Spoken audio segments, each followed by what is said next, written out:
Okay. Awfully grainy.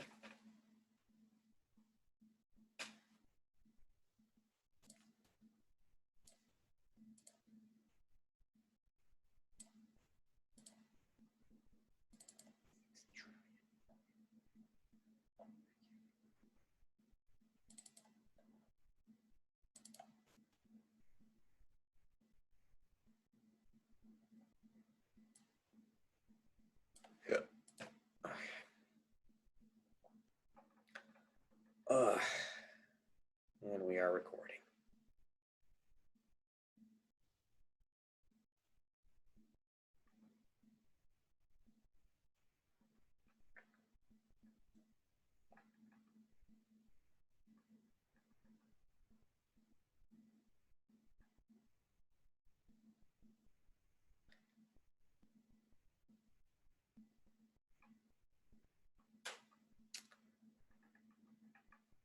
Oh, Rochester.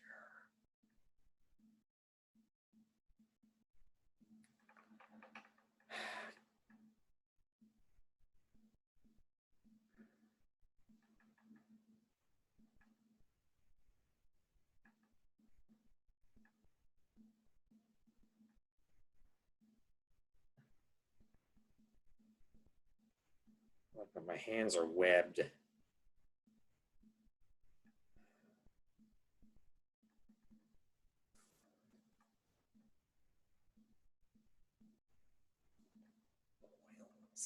Oils.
It isn't.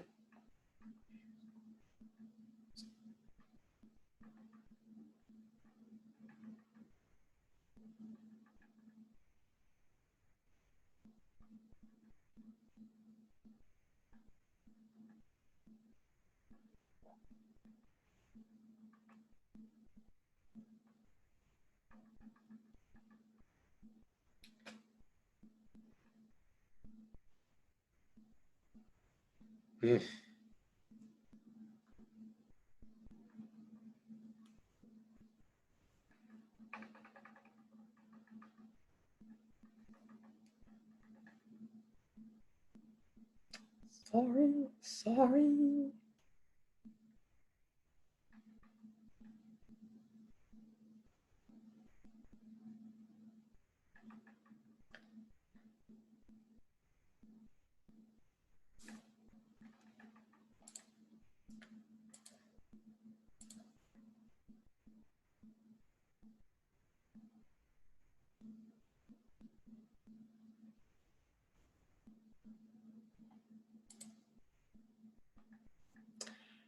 Not really yet.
Let me write to it.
Really definitely shows up by now.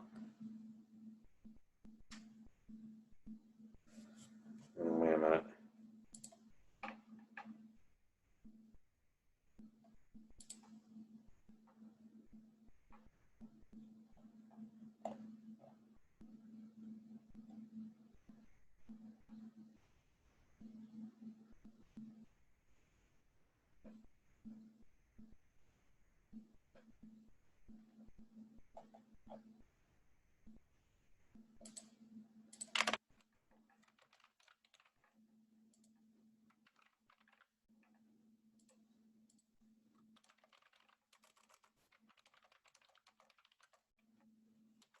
Over here.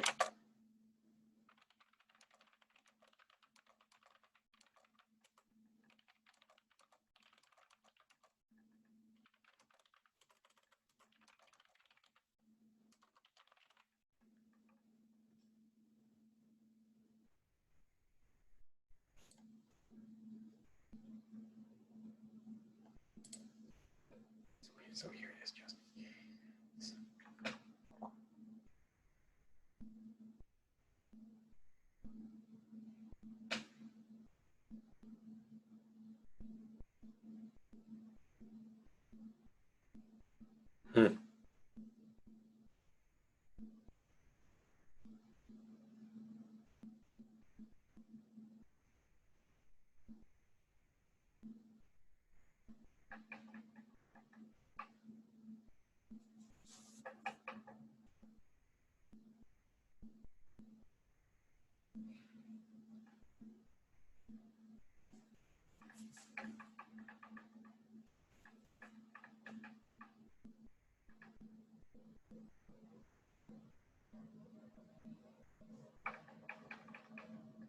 Why does that only work for the right side?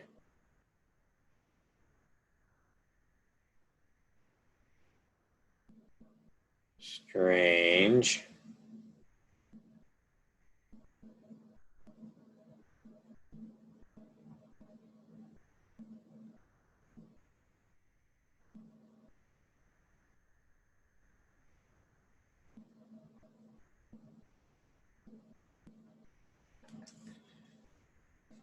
There's my background. Doesn't my background. It's speech recognition, Jeff's right. I don't know.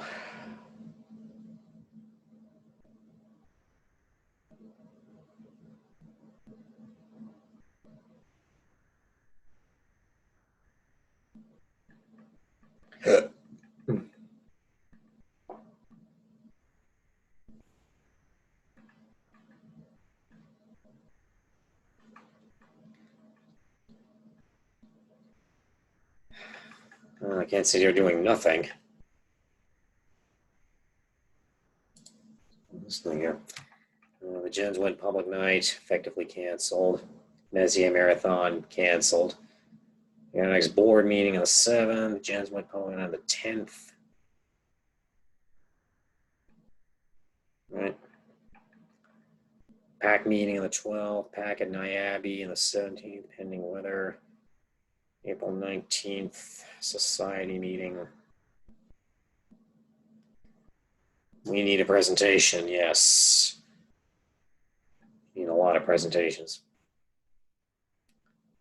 May 15th. Astronomical day.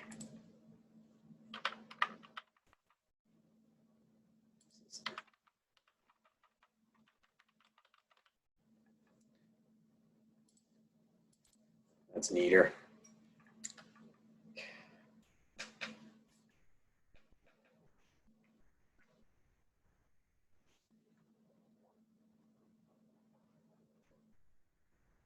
I gotta remember to do that. There's that Putnam Space Weekend.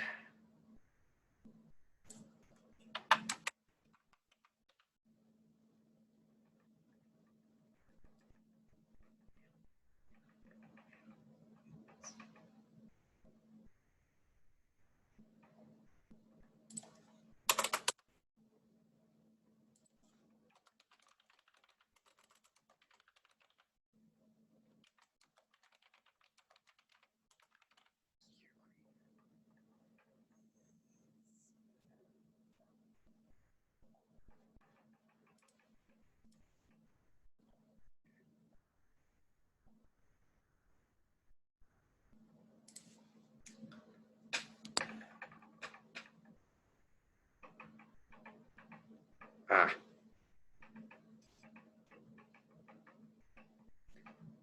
Hi, Sam. Hello. Coming from a different location today. I had to let my wife into her room.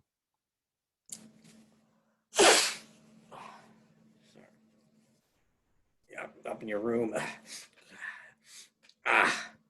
Because she has some other stuff that she needs to set up with Teams for tomorrow, and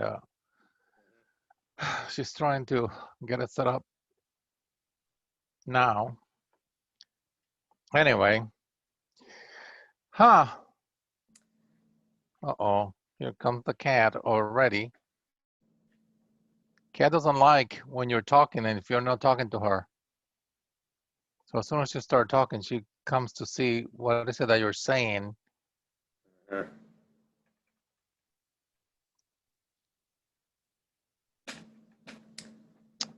my sister has 3 cats. Oh, I don't know if I could handle that.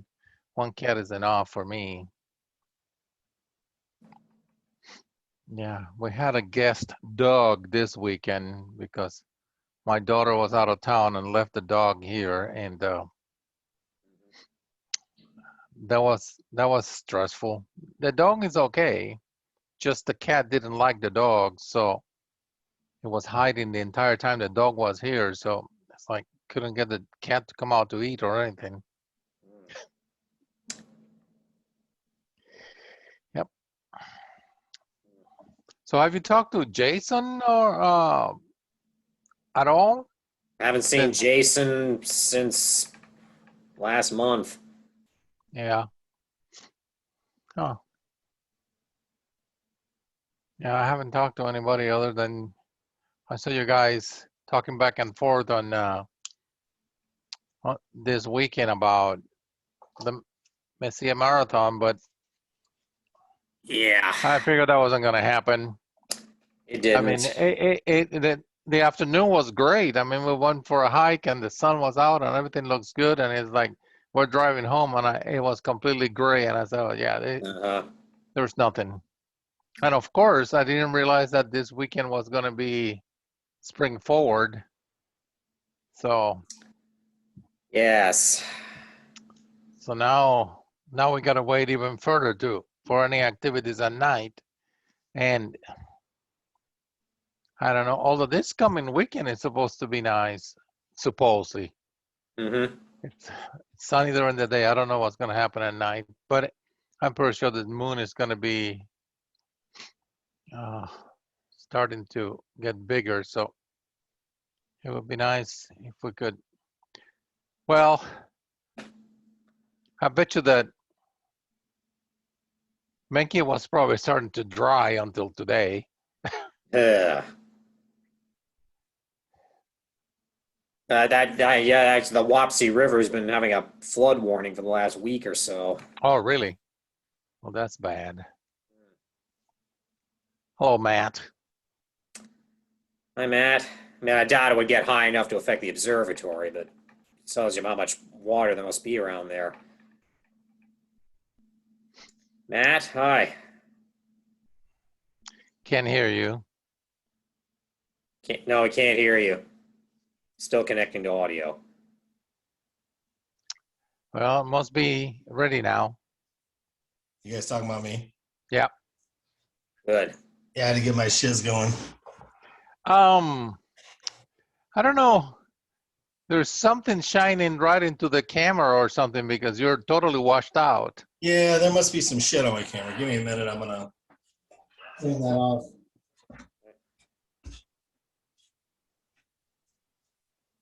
Ah.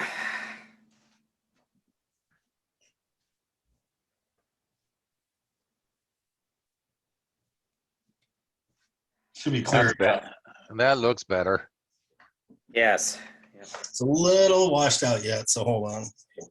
Pop that bitch up. How's that? Yeah. Yeah. Little I overexposed. can Hold on. see your background better. That's better.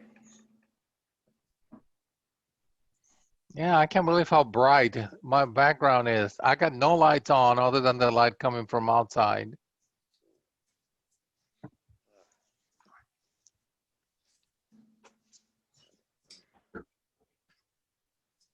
There, I gave my camera a hood. How's that? Ah, it's a little bit better.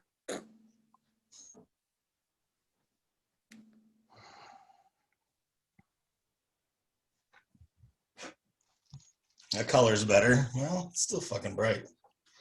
Is what it is. It is what it is. I can turn it Yeah. off. That's way too dark in here. Way.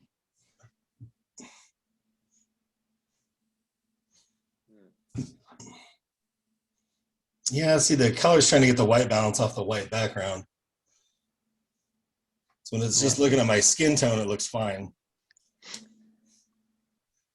Makes me wish laptop cameras weren't automatic. I mean, have more control. Well, I got an external camera. It's in the other room right now. That's the one that my wife is gonna use for the meeting. So it's on the other computer. Yeah. It has an autofocus and it has a auto balancing and all that stuff. But How's that? yeah, that's fine. That's fine. Yeah. It's not as shitty. Yeah. Yeah.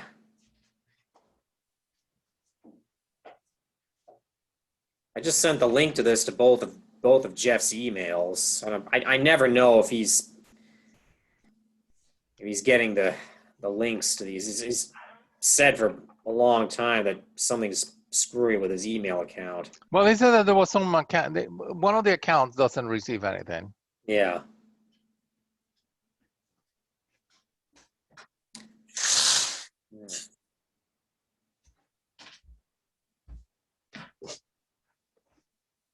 Let's go this route.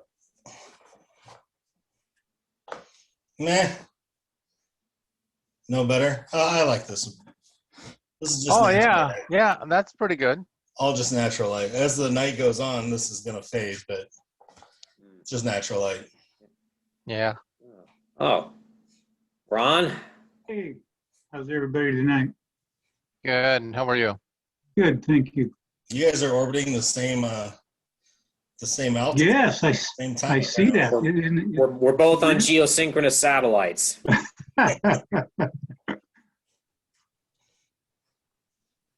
Here we go.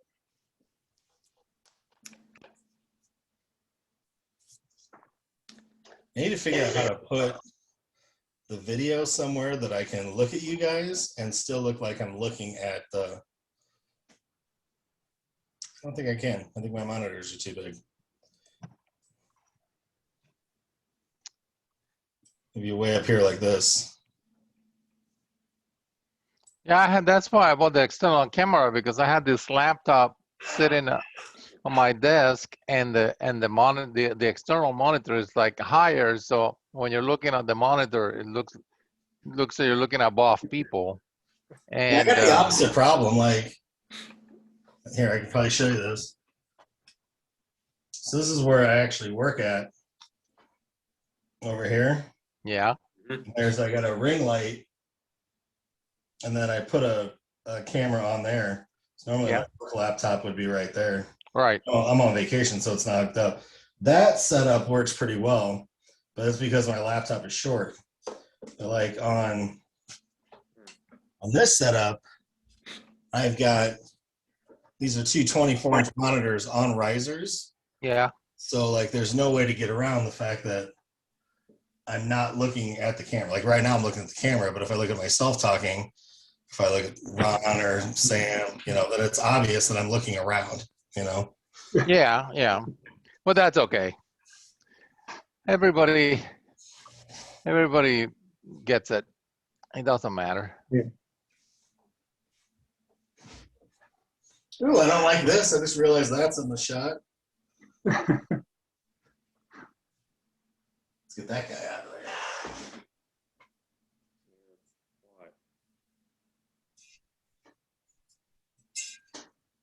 There we go.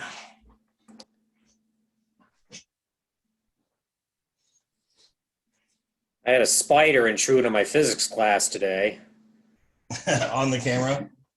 on the board while I was showing the slides and writing on the whiteboard. Wanted to get in from the snow. Must be. No.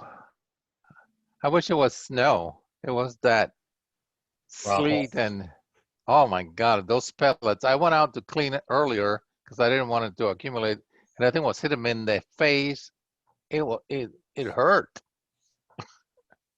It hurt. I haven't touched any of mine. I'm hoping that by the end of the week it's just gonna melt. Yeah. Well, the person who comes to plow out the driveway for our condo association pushed up all the snow against our garage doors. So I had to get out of my car, shovel it out before I could drive in home today. Oh. And of course, the heavy, wet snow. It was pretty wet. Yep. And heavy. Oh my God. I want to tell you guys right now, like sometime before, actually probably right after this meeting gets started, I got to get on a video chat with my contractor to talk about work that was supposed to get done last year, but then a hailstorm and COVID and derecho all screwed all that up. So I might dip for a little bit. So if I shut my video off, that'll be the signal tonight that I'm not actually in the meeting. Okay. Okay. And here, I'll show you this because my wife wants everyone to see them because she loves them. She's been crocheting Bernie Sanders at the inauguration. Oh my God. It's pretty cute. It's adorable, actually. If Bernie only knew. Oh, he gets it. I mean, like the lady who crocheted, you know, the mittens, she's the one who produced the pattern for this, which is hilarious. It's Terry. My time sheet in. Okay. T Duff. How you feeling? Well, hey, Dr. Mitchell. Hi, Terry. Hi, I'm doing fine. Good. I didn't get my radiation today because of the weather, so they give me an extra makeup session. Uh,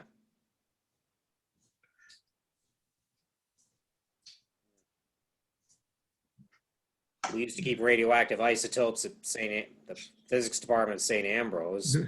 I may have to borrow some. We used to. Ah, Then again, I think we might have some of the stuff that was still in the same drawer with them. Maybe.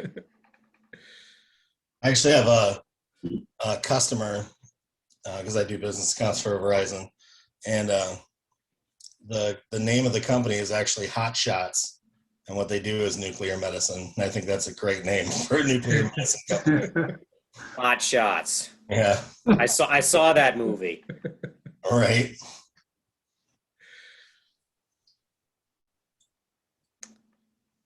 well, I guess not much observing going on lately, is there?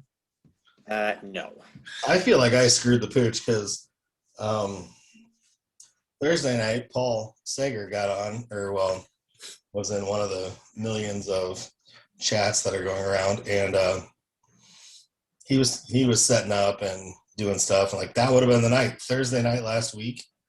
If you were going to do the Messier Marathon, or you wanted to actually try to accomplish any kind of astronomy this month, Thursday probably would have been the day. If you weren't ready for it, then you probably missed it. Looks like it's going to be garbage the rest of the way out.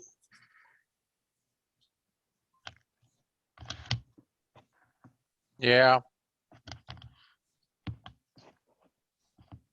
What's up, Rusty? Gentlemen, Hey, Rusty, how are you? Hey, Rusty. hanging in there.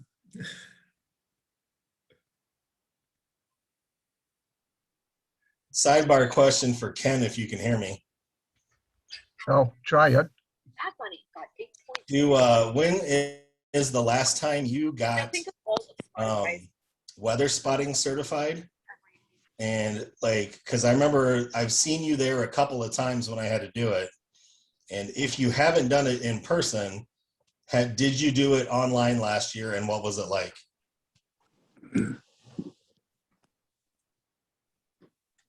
I'm sorry, what was that again? So last year when they did COVID, did you do a weather spotting class? Oh, no, I think they did it online. That's what I'm trying to ask you. So this year, if I remember right, like would be the third year, because I need to do it this year. Have you looked into doing it online? No, I haven't. I did see something on the Weather Service indicating they were going to do it online again. That might be a best option anyway, because those events are, typically so popular, they're standing room only anyway. Right. And usually not in one of the better places in town. Yeah, exactly. Because like what I was thinking is the last two that I did, I saw you there. Okay. And because you're always in the front row, which makes sense. But this would be the third year since I've done it. I was just wondering if you had done it through the online way yet, because now I have to do it the online way because they're not going to do it in person this year. No, I haven't done it online at all. I might try it this year.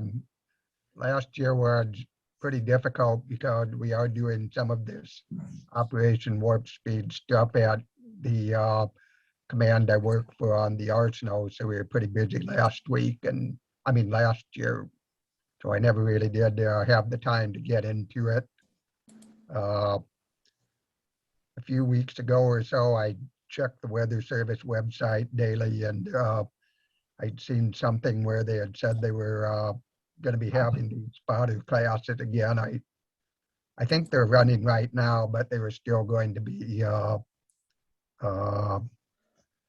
virtual at what my understanding. Hopefully next year it'll be back to the real thing. Some ways it is a little bit easier for me to do it in person than over the internet.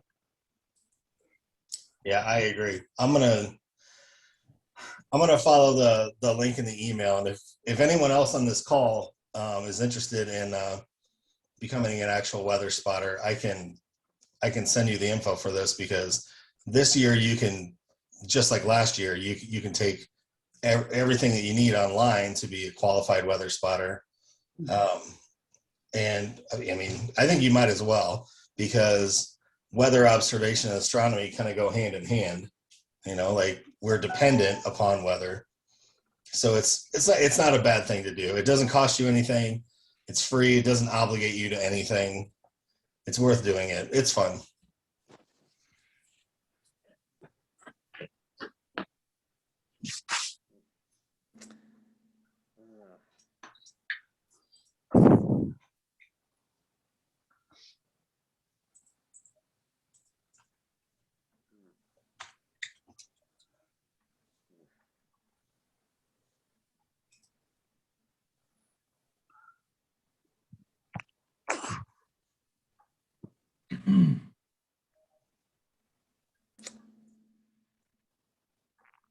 So are people waiting to the last minute to sign on, or they forgot to set their clocks forward, or what?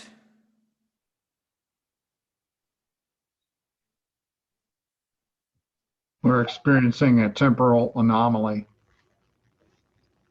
I hate those. I think the worst thing you can do in science fiction is have a time travel story. I got to hate paradoxes after a while. Well, paradox is better than one. That would be a monodox.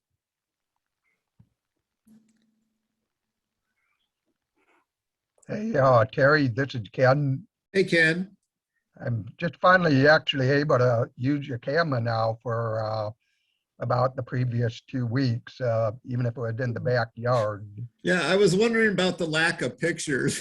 Well, there were a couple nights in February when it actually was clear, but my ability to, or desire rather, to go outside when the wind showed about 15 below zero is not Yeah. very high.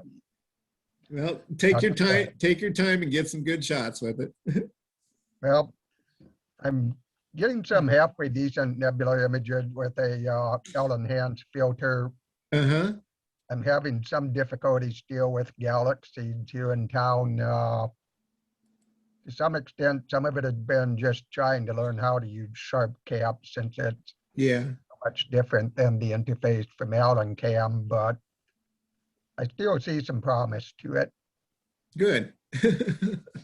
But yeah, I'm working on processing some images. I'm hoping by the end of the week I can send you a few. I'm sure you'd like to see some of them. Oh, anything you do is great. Great. Just send them on me. Yep.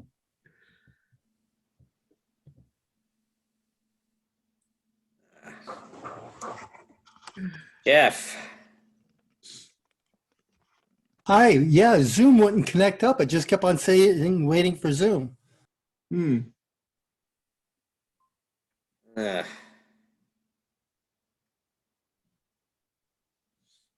we need Jason. He still has things to fix.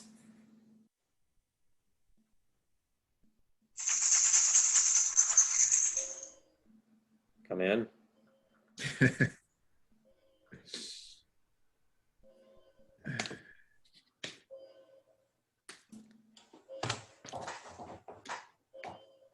Oh, I did manage to get scheduled for a COVID shot on Saturday.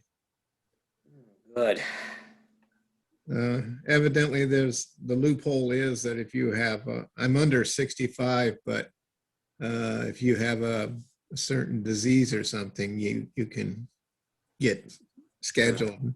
Fortunately, I had a friend, Eva, who was a very, very fast typist.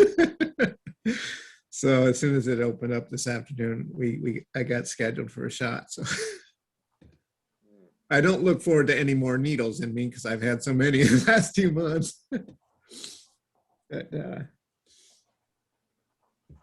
Try giving blood sometime. yeah, that's the hard part is when they try to get blood samples from me, I have real tiny veins. So I find I actually have to twist my whole arm around to make the vein pop out so they can get it in there. But I really don't feel anything once they get it in there good. Right, they not only drain you, they dislocate you. Yeah, well, that's part of it. Occupational hazard, I guess.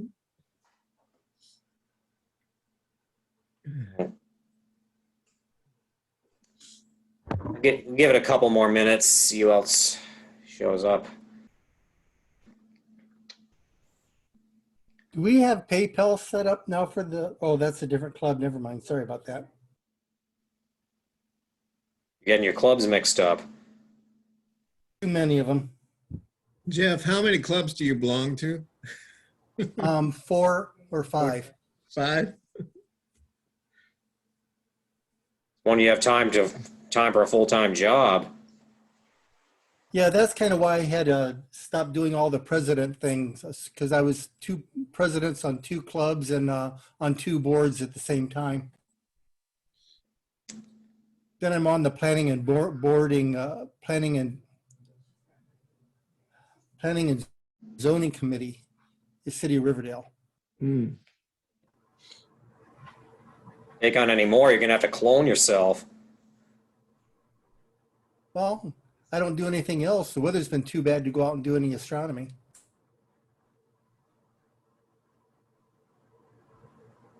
With Jeff's luck, his clone would turn into a goat. I'd need twice the COVID shots then. Yeah. And I just Yep. got my second one today, so.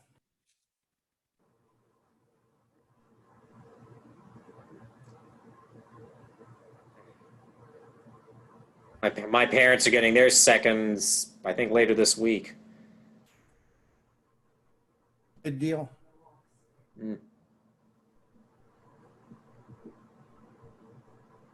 A good deal if I'm finally able to visit them. So is it true that if you get both your shots, then you can actually be in the same room with another person without a mask? That's what the CDC is saying. Mhm. Yeah, small groups, family members.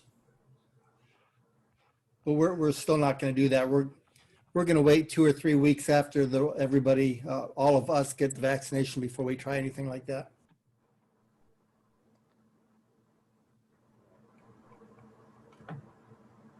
Let's see. Be back in a bit, gentlemen. Okay.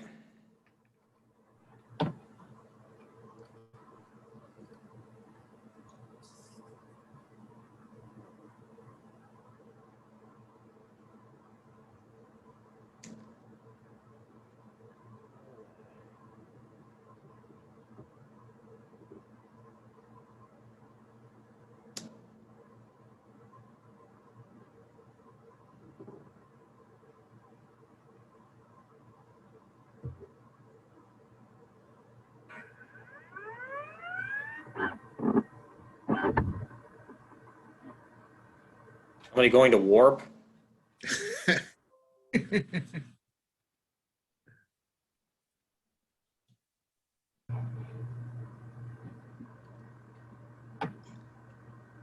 No.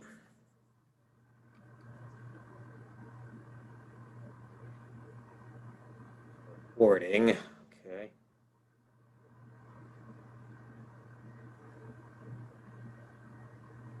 Jeff, have you heard from Jason lately? I have not. If no one sent him a text, I can send him one. Could you please? And also Paul. I wonder- Yes, yep, yeah, I wonder where he is.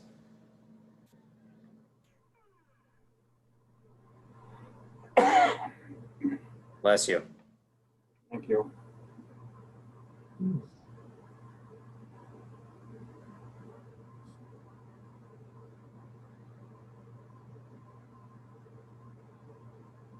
Well, the good news is I managed to walk 3 miles yesterday. Not bad. I normally walked 6 miles on the bike path, but they wanted me to do 30 minutes of exercise. So for a little over an hour, I walked about 3 miles. No major problems, except I got tired towards the end. I walked so far, I ran out of sidewalks.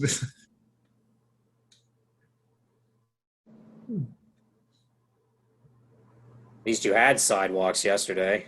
Huh? I They're all, wouldn't have they're all buried today. Yeah, I wouldn't have See, tried they're it still today. there. They're incognito. Yeah, I mean, they're there, but you can't find them. What was it? Snow that came today or sleet and ice? I didn't go outside. Yes. All of the above. Oh, you Mine was forgot mainly rain. sleet and ice, and it was kind of a bummer getting back in my drive after the shot.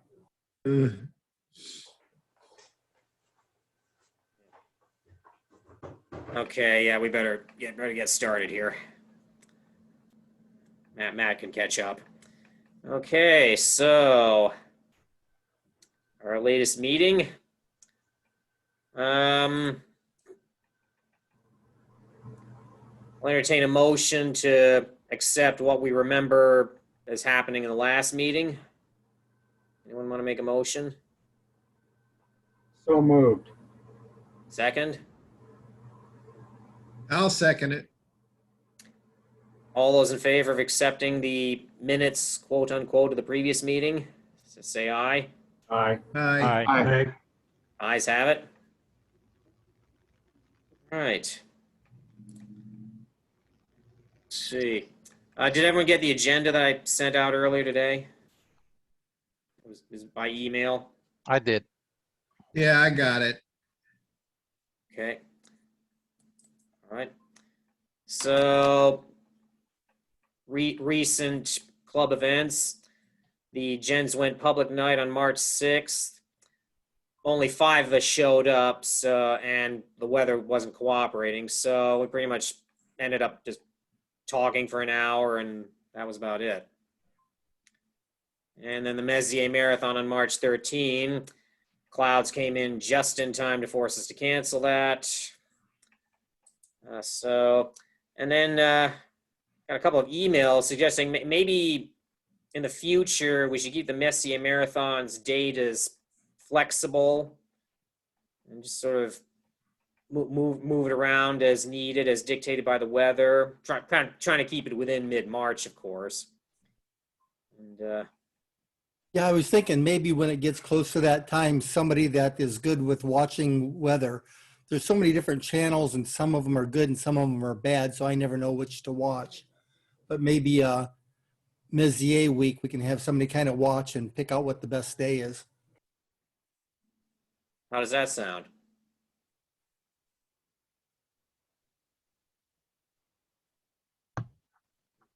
If we do manage to have them at Dixon in the future, then we still need to let the Wapsie River Center know that we're going to be out there.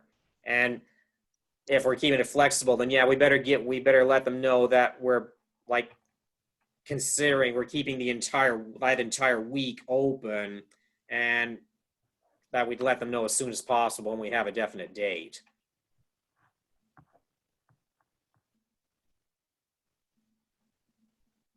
So keeping that in mind.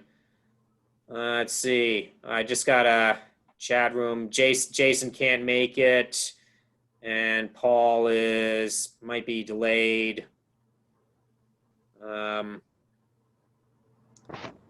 So it sounds like Paul might be coming later. Jason, not. Too bad. right then. Upcoming events. Our next board meeting is April 7th. So, Jeff, Sam, you'll be able to go. You'll be able to make it. Yeah, I'm pretty much available Okay. And we'll all send the out. time. I'm not going anywhere. I hadn't planned on it. And we send an email reminder like a few days before. So for Jason and Paul. And let's see. April 10th is our next public night. Since we didn't do it earlier this month, Jeff and I were thinking that we could demonstrate a couple of different kinds of telescopes during the event if, again, we're not able to go out and actually observe. Jeff, so I could demonstrate my Dobsonian telescope. And Jeff, would you have your refractor and EQ mount ready by then? I hope so. I might have a chit chat with Rusty, but don't tell Rusty I'm going to call him because he might ignore my call. I'd never do that.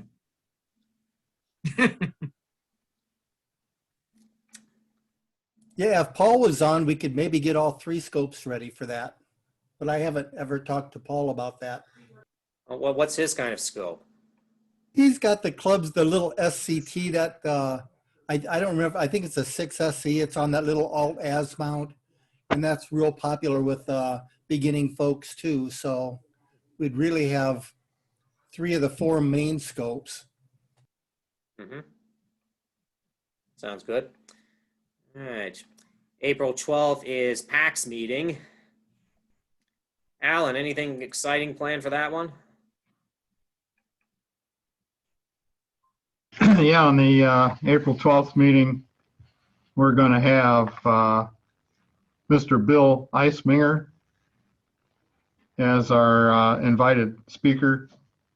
And he's going to give us a talk on American Indian cultures, how they use the gauge the movements of the sun and the moon and certain bright stars. And they set up structures like Cahokia Mounds. He's actually I guess he's retired, but he was involved with managing the Cahokia Mounds Historic Center, excuse me, Historic Center. And he's going to talk about wood hinges built in Cahokia Mounds and related structures in eastern North America, the rock medicine wheels of the northern Great Plains, and Pueblo structures of the Southwest. So it's maybe a little bit analog in nature rather than digital, like we typically would talk about high-tech kinds of things. This is more like the low-tech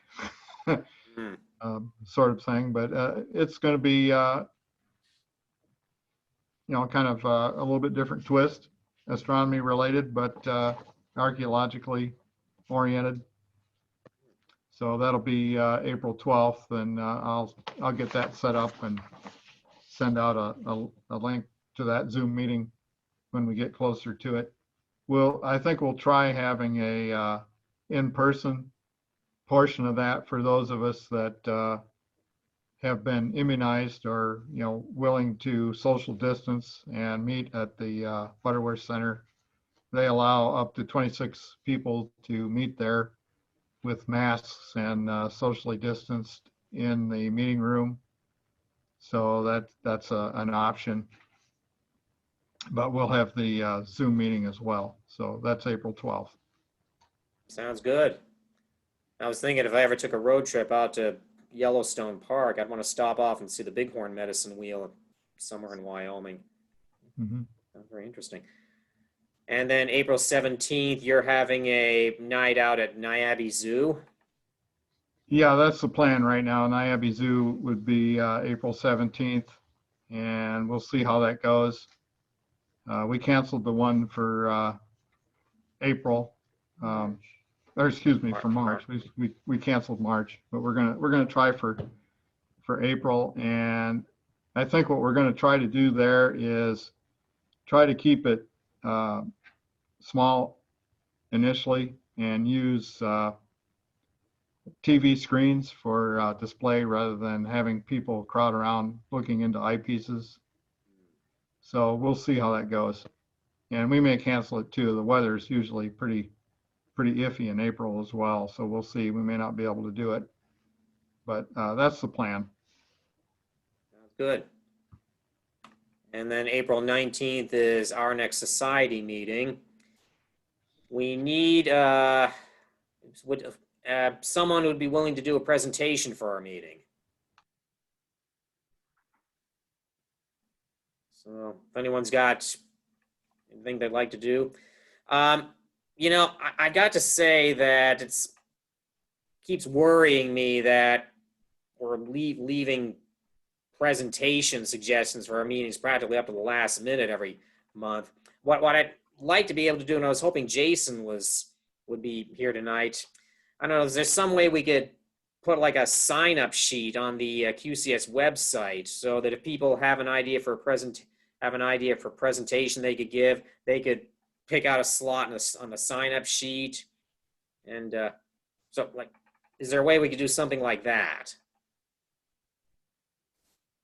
Or a suggestion for somebody else to present. It doesn't have to be that they want to do it, but some people may have ideas of something they would like to learn about. And I think that's the thing. We don't have a lot of people asking us for things that they would like to learn about, so that, because I really don't know what to just sit and discuss without somebody telling me, say, I would like to know about this, because I'm pretty sure I'll probably pick something that is extremely boring to everybody else unless they tell me ahead of time. Yeah, that's extremely true. We've had that problem too in the past, that it's understandable that people don't necessarily like to give presentations, but surely there's something that interests you that you can give us a clue of what that we can study up on and put together a presentation, or find somebody that can do it. But, we need people to send emails in or do something to let us know that, hey, you're interested in a certain topic. There's a dozen of these meetings a year, and it really shouldn't be that hard to find a dozen presentations. But as Robert said, it's like pulling teeth trying to figure out what to do and waiting a week before the meeting to finally find somebody to, do something. I don't know how Jim is getting along with, I forgot the name of that strut that I talked to Steve about. Steve said he'd be willing to be a resource, but again, he didn't, feel like he doesn't like giving presentations, but he'd be a resource for it. So yes, we need to. So yes, please, if you have an idea for a presentation you'd like to give or something you'd like to learn about, send us some emails. Contact us. Let us know what you can offer or what you'd like to be offered.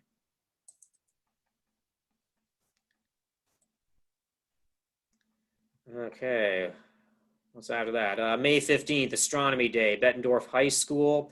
Last I heard, Bettendorf High School said that yes, they have us booked to set up at noon, and we can do it from 1 to 5 that day. Set up solar scopes outside, displays inside. There will be a dance competition there that same day. Apparently, it's a regular thing for them, but we'll try to keep the events separate. We'll have the planetarium open, and yes, weather permitting, we'll invite attendees out to Dixon for some observing. Hopefully, the ground will be dried out by then.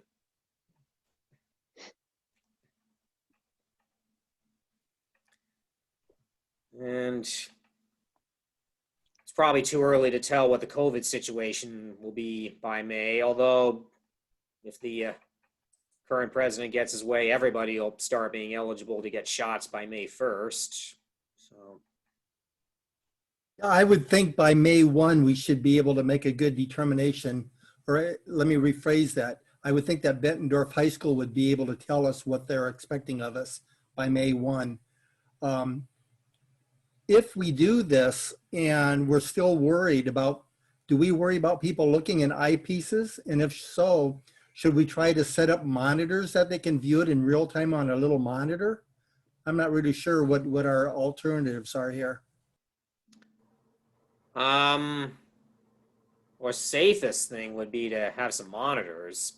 Of course, I don't know how many we'd have available, and of course, then we'd need the cameras to go into the telescopes. And I've got an old Orion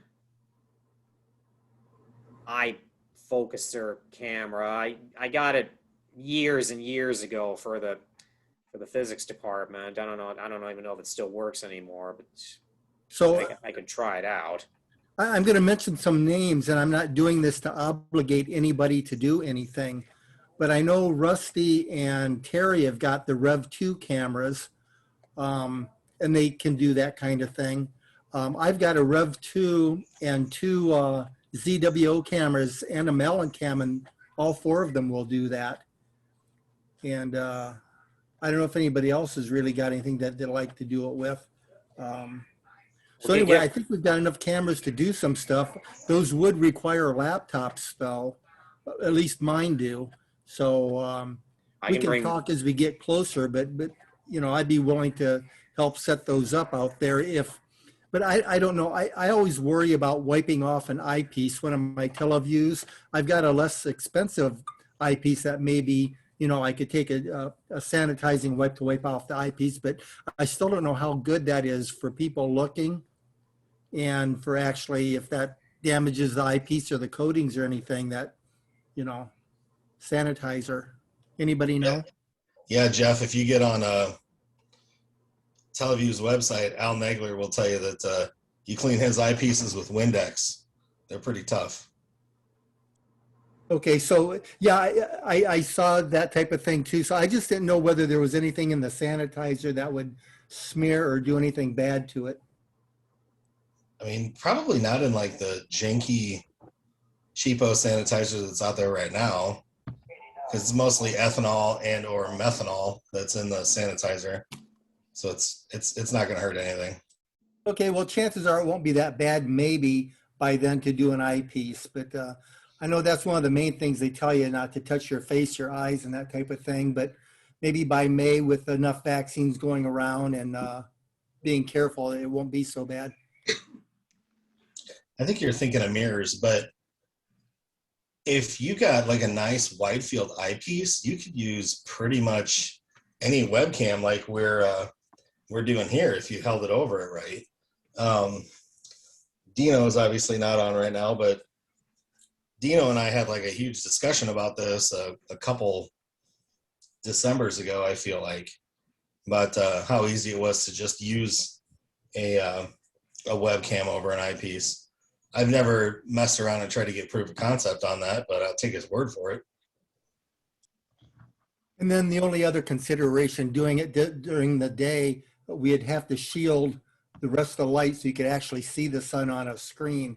So putting my laptop in a tent, I've done that during the daylight and it works great. If you've got like a cell phone up to an eyepiece, maybe just blocking it with a towel or making a little shield or something would work. How about a cardboard box?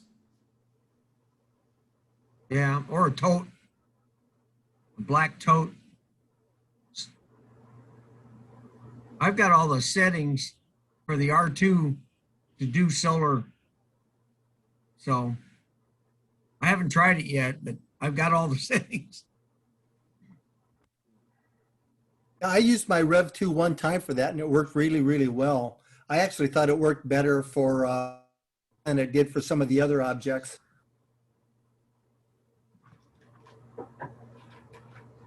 Sounds like we're getting some ideas here.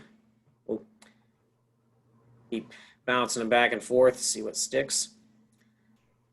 All right, June 12th and 13th, Putnam Museum is doing their space weekend, and they contacted both of our clubs asking if we'd like to do something. I'm pretty sure Pack, Alan, you and Pack are going to be setting up there.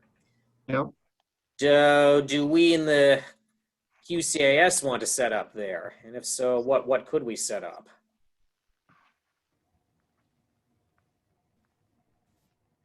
I mean, we've done public things at the Putnam before. I know when I've been there before, I've set up a whole lot of scopes one time or twice, I guess. And one time I think I Yes. set up a telescope outside at the moon and just broadcast that inside on a large screen that they had. But I think that's during the day this year. Yes. And I think we've got a public event that evening.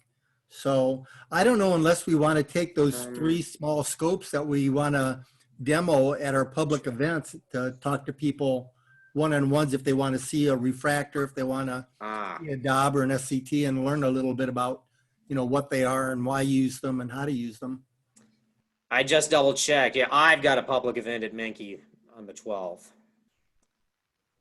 So I'd say that I've done the publics out there. There was one time where Rusty and I were out there, and I actually had your lunt, Jeff, and it was pretty cool. Once I got the pressure tuning right, that anybody could look through and see the granulation on the sun and everything. And there were sunspots. Hopefully this year there's going to be sunspots. There hasn't been for like the last 2 years, but it was pretty cool to just hang out and sit out front. I think we were out there, if I remember right, Rusty, we were out there for like 4 hours when we did that. Yeah, we were out there a long time. Yeah. So I've got 2 lunts now. I've got a little 35 millimeter also now. And then I've got a white light wedge for my 80. So if we did something as simple as that, I could have 3 of them out there like really easily.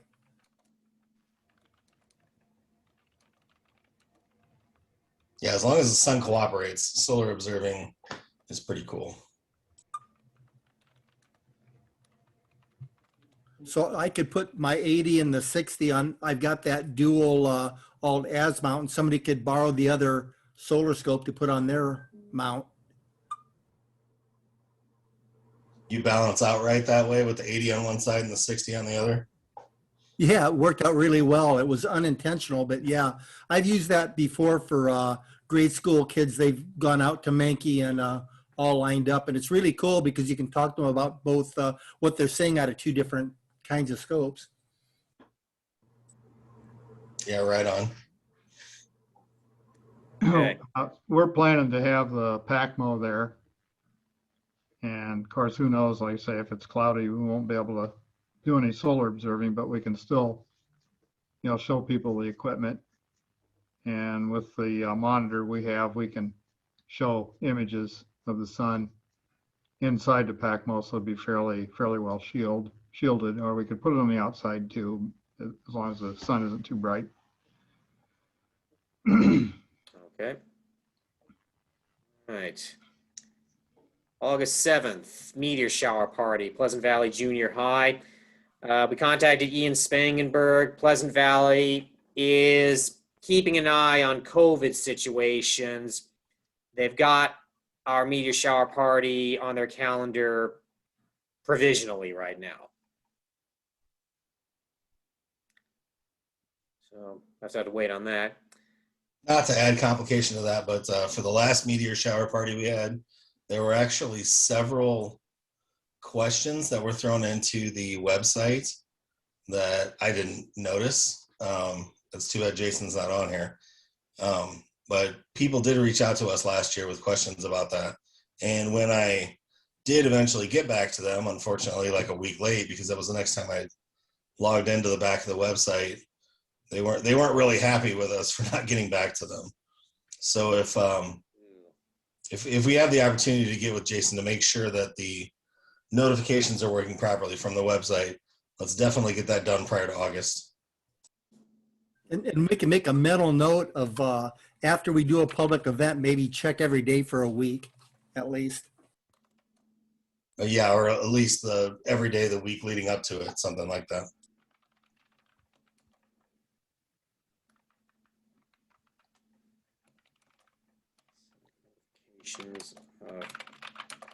But that's good. We're getting stuff that way.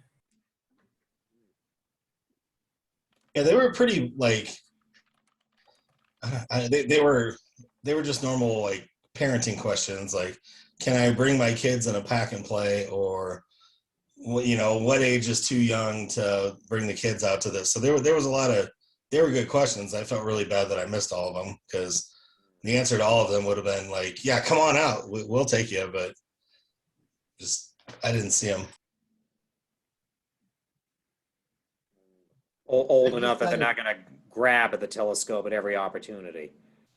I just got a text message from Paul. He said he's been trying to get in and he can't. So I don't know whether he was having the same trouble I was or what. I'll forward him the same link that I forwarded to you. See if that works. Okay. At least I'll try to. Just something that a thought as far as the questions. We can we put a frequently asked question thing on the website, so that they could just say, hey, check this out, see if your questions are answered in there. So if somebody a question, hey, can I bring my kids to this and what age? It's answer, just look here. Yeah, you totally could, but like the hubris of that is anticipating all the questions that people have. I understand that. Yeah, like that we can. The whole thing, like one of the questions, Rusty, was, is it okay to bring a pack and play? And I literally had to ask my wife what the heck a pack and play was. I don't know what a pack and play is. I don't have any kids. What is a pack and play? Apparently it's like a little playpen that turns into a tiny backpack, and you can just unfold it and then stick your kids in there, which I don't see why that would ever be an issue, especially if we're at in a giant parking lot somewhere. So yeah, the answer to that would have been absolutely yes. Now, like for a St. Ambrose event, that's probably not going to be appropriate, or like I don't know. There's a lot of times where, and even it was just mentioned, like you don't want someone tugging on the eyepiece. Like, I mean, when I bring out a scope for meteor shower party specifically, I've got everything set up that I don't care if the kids try to use it as a jungle gym. Like, it's not going to hurt it, but other people might have different considerations.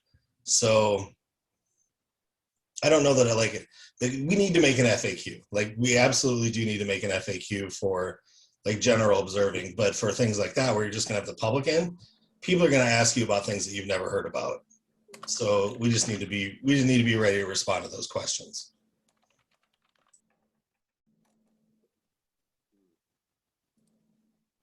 Okay. And finally, Eastern Iowa Star Party, September 4th through 6th.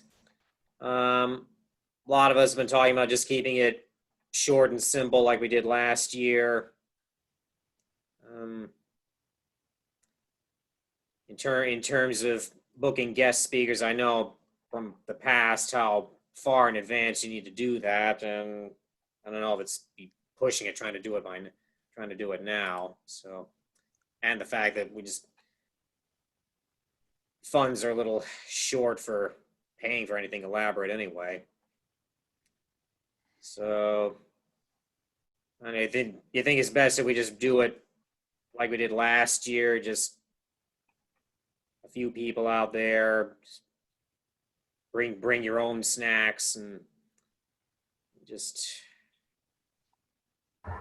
make an observing thing. So I think that's best. Yeah, we can do that. I know one thing. The last one, one of the workers that works out at the Wapsie Education Center there was all upset because she didn't know we were having the star party out there, and she didn't like it because my camper was there. All the other stuff was out there around Mankey, because she had something else that was going on that weekend. And she even, I just happened to be sitting at my camper when she showed up. What's going on here? And I told her, it's just the Eastern Iowa Star Party. She said, oh, Well, that would have been nice. Somebody told me about that because I got this going on today. And Well, I know that I sent them a calendar of the year. yeah, So I think it's a good idea for us to let them know what we're doing. On the other Yes. hand, St. Ambrose leases that place. well, I So, understand that. you know, they've got to be a little bit understanding that we go out there when we go out there. But, Yeah. you know, we can give them better notice, but they do get an annual calendar. Yeah. Yeah, but does that calendar get passed around to everybody there? That's a question. That's a good question. Yeah, and you know, they do have to take some responsibility for making sure their people know. So we don't have a list of every employee that works there. All right, well. Okay, and pretty much takes care of upcoming events. Anybody buy some new gear lately? Well, I bought a calcium K filter finally. So now I can look at the sun in 3 different ways: white light, hydrogen alpha, and calcium K. Nice.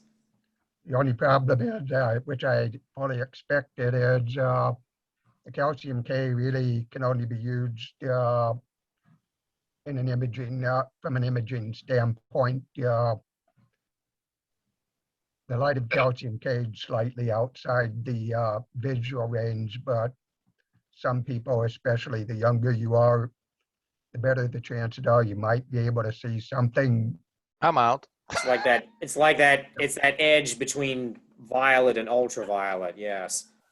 I mean, it's basically, I can barely see the sun visually, and but imaging wise, I have the same problem I have with hydrogen alpha. I have set my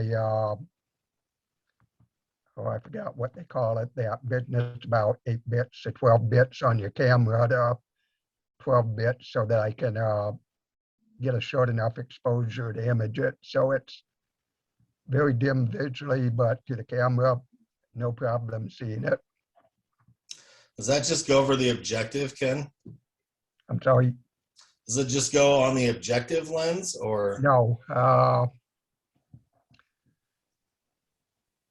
I don't quite know how to describe it. It's kind of like a module. It's something you stick. It's basically some kind of a long tube with a energy rejection filter on the front, and I guess maybe some kind of an etalon inside of it. And then there's a star diagonal at the end. You have to be able to fully insert it into a refractor.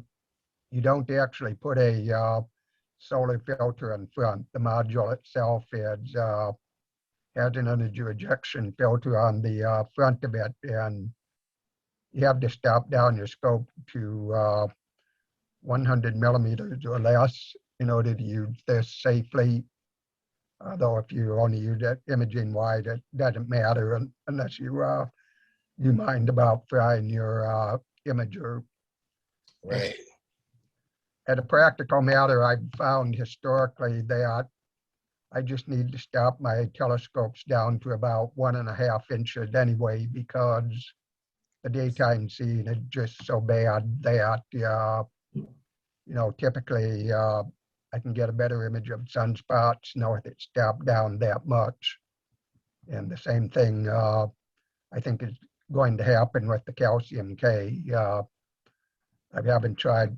I just got it last Friday rather, and had a chance to use it Saturday afternoon, and I only had time to try to make a 1.5 inch stop to try to deal with it. But it is interesting. It looks somewhat similar to a hydrogen alpha, but there are some differences.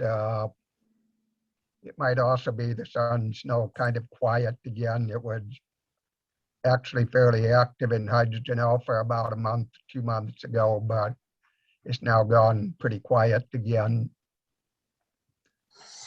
But at any rate, I mean, now I can look at the sun in 3 different ways, and kind of good because I'm finding I'm doing more solar observing than I am deep sky observing at the rate we're going. Very nice. Yep. Any other new gear?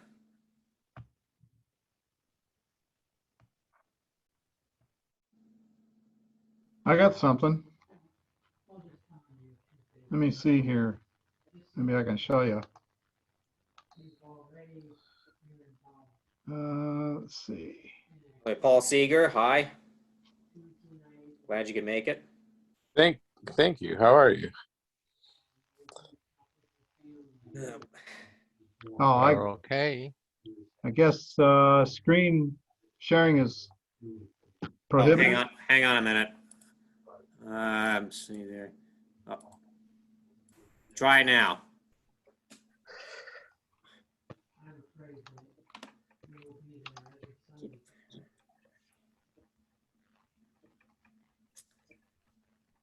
Can you see that?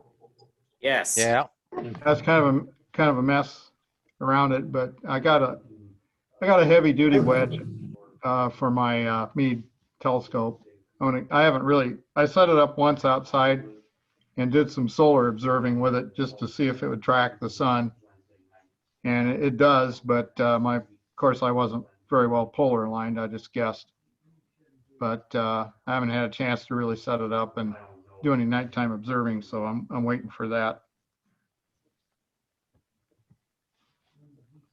This wedge is very, very heavy. I'd say it's about 35, 40 pounds. And it's got all the nice adjustments on it. So that should take care of the trouble I've had with the wedge that I had before. I had a lighter duty wedge that made adjusting really tough. This one here, it's, you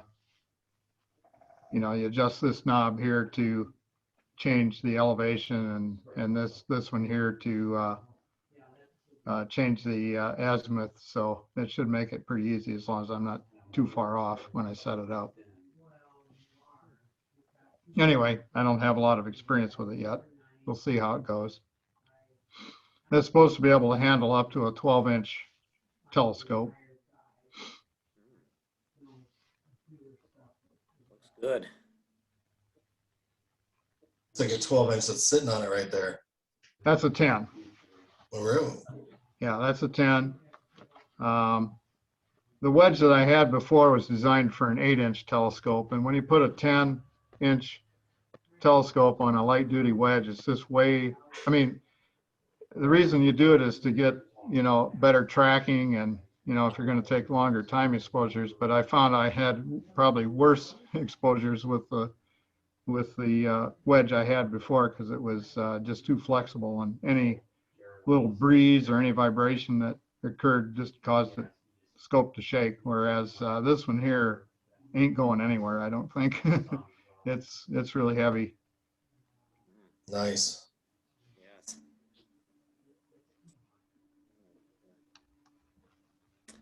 Okay. Anything else?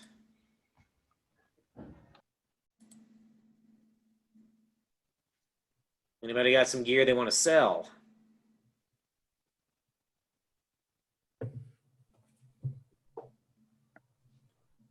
Nothing for sale, but I'm still looking for a 6-inch or an 8-inch in telescope, Dob with encoders, preferably a 6-inch, but an 8-inch would do. If anybody sees one on any of the used market, I'd be interested. All right. It's out of curiosity. What are you looking for that for? One of my coworkers wants a telescope, and I talked to them quite a few months about it, and they said they were finally ready to do something, but they wouldn't have the money for like 6 months. And I told them it could take that long to find one, and if I found one, I'd just buy it and hold it for them. So, and then I figured if I wouldn't mind having a 6-inch, actually, a little 6-inch Dob just to have and throw out in the yard once in a while. I've been using my my 6-inch Newt on my alt-az mount, but I still prefer a Dob over that. So But anyway, he's interested in an 8-inch or 6-inch, so I'd pick it up for him. Say, if you ever get your hands on or get a chance to monkey around with the Orion XT6i, the tabletop 6-inch, that's a legit little telescope. Yeah, I did. I made an offer on one, and I thought it was the Dob type, and then I backed out of it because I found it was the tabletop. So you're saying I probably shouldn't shy away from it that much, huh? Yeah, you get less focal length out of it because it's the tabletop one, but it's pretty cool. One of the nights, not bashing QCAS, but back in the day before I was able to actually join, I ended up out at one of the like star party nights that we had that no one showed up to, and there was like some dude who was out there on one of the tabletops with that telescope, and we were looking at the views through his XT6i, or sorry, yeah, it was XT6i compared to my regular old classic XT8, and other than the fact that I had more focal length, they were really, really similar. But I'm kind of bummed because I was getting it for 300, so I probably should have kept going on that. Yeah, bang for the buck, that scope is awesome. I wouldn't shy away from it. The only issue that you're always going to have with Orion is apparently newer. I know you have the XX12i in telescope, but apparently like the newer ones, the encoders, especially the azimuth encoders, they've been having issues with them, so always watch out for that. Okay, good advice. Thank you. All right. It's like 7:45 now. I think it's time to move on to our presentation for the night. Ron Mullen wants to talk to us about his visit to Meteor Crater. So, Great. Thanks, Dr. Mitchell. For those of you, I'm pretty new to the group. Been around a little over a year. I guess I'm consider myself a born-again astronomer. Just now getting back into it after going through high school with a refractor and to a reflector, and then of course getting to college and getting to the rest of life, and those went by the wayside. So getting back into it, and so it's a pleasure to be with you. And just thought I was planning on doing this presentation a year ago this time, because it was about 3 weeks before the world shut down, when my wife and I had the opportunity to go to Phoenix on a short vacation. And if I could, I'm going to go ahead and share the screen, Dr. Mitchell, see how this works. should be able to.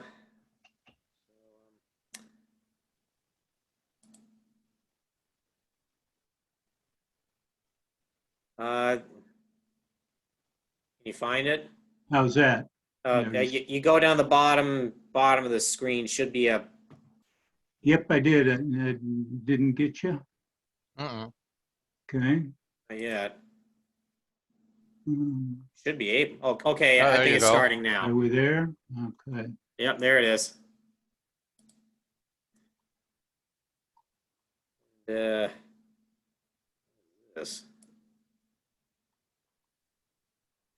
There. How's that? Everybody, is it on? Yep. Yep. Okay, great. Well, this is, I found this little cartoon, and, and the two dinosaurs and seeing the asteroid coming, and let's get more toilet paper. I thought that was pretty apropos for what's, we've all been through for the last year. But I've always been interested in asteroids and meteorites and so forth, and really mainly it was what happened to the dinosaurs. I was kind of big on dinosaurs when I was young, and thought, really what happened to them. So I've been kind of keeping up on that, and so that's kind of the general gist of it. But there's in my research, there's been quite a few meteorite falls in even close. My wife and I, we get, let's for as far as scientific terms, we've got to make sure the meteors is what I found as far as the definition. That's what's the shooting star in the atmosphere, and the meteorite is what actually contacts the Earth. And my wife and I are we're in a 5-year plan to visit every county in the state of Iowa. And in our travels, if any of you are familiar with this, this is the red line across here is the Iowa-Minnesota border. And outside of the town of Esterville, so we're looking west of I-35. When we were visiting that county, we found out there was quite a historic meteorite fall there. And it was just north of town. And really, again, the only thing that's left of it is a monument because it fell on farm ground. And of course, any of the impact crater was covered over quite quickly. But at the time, it was one of the 3 greatest falls on record in north central Iowa. And they do have a section of it in town. And it was the piece that fell was 431 pounds. So it was pretty good size. As you can see from the diagram, the biggest section is now at the University of Minnesota. This center section through here is what they have in town to display it.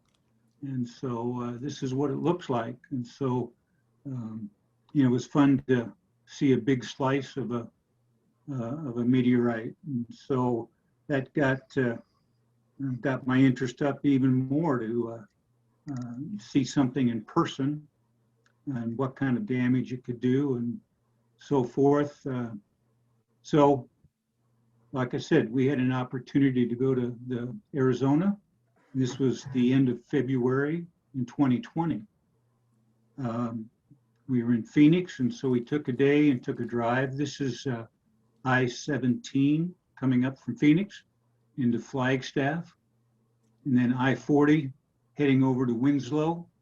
And Google Earth, you can see the impact crater as it sits there in the high desert. I know some of you have been there before, and I just want to say that it was pretty impressive to me. Here's an aerial shot of it.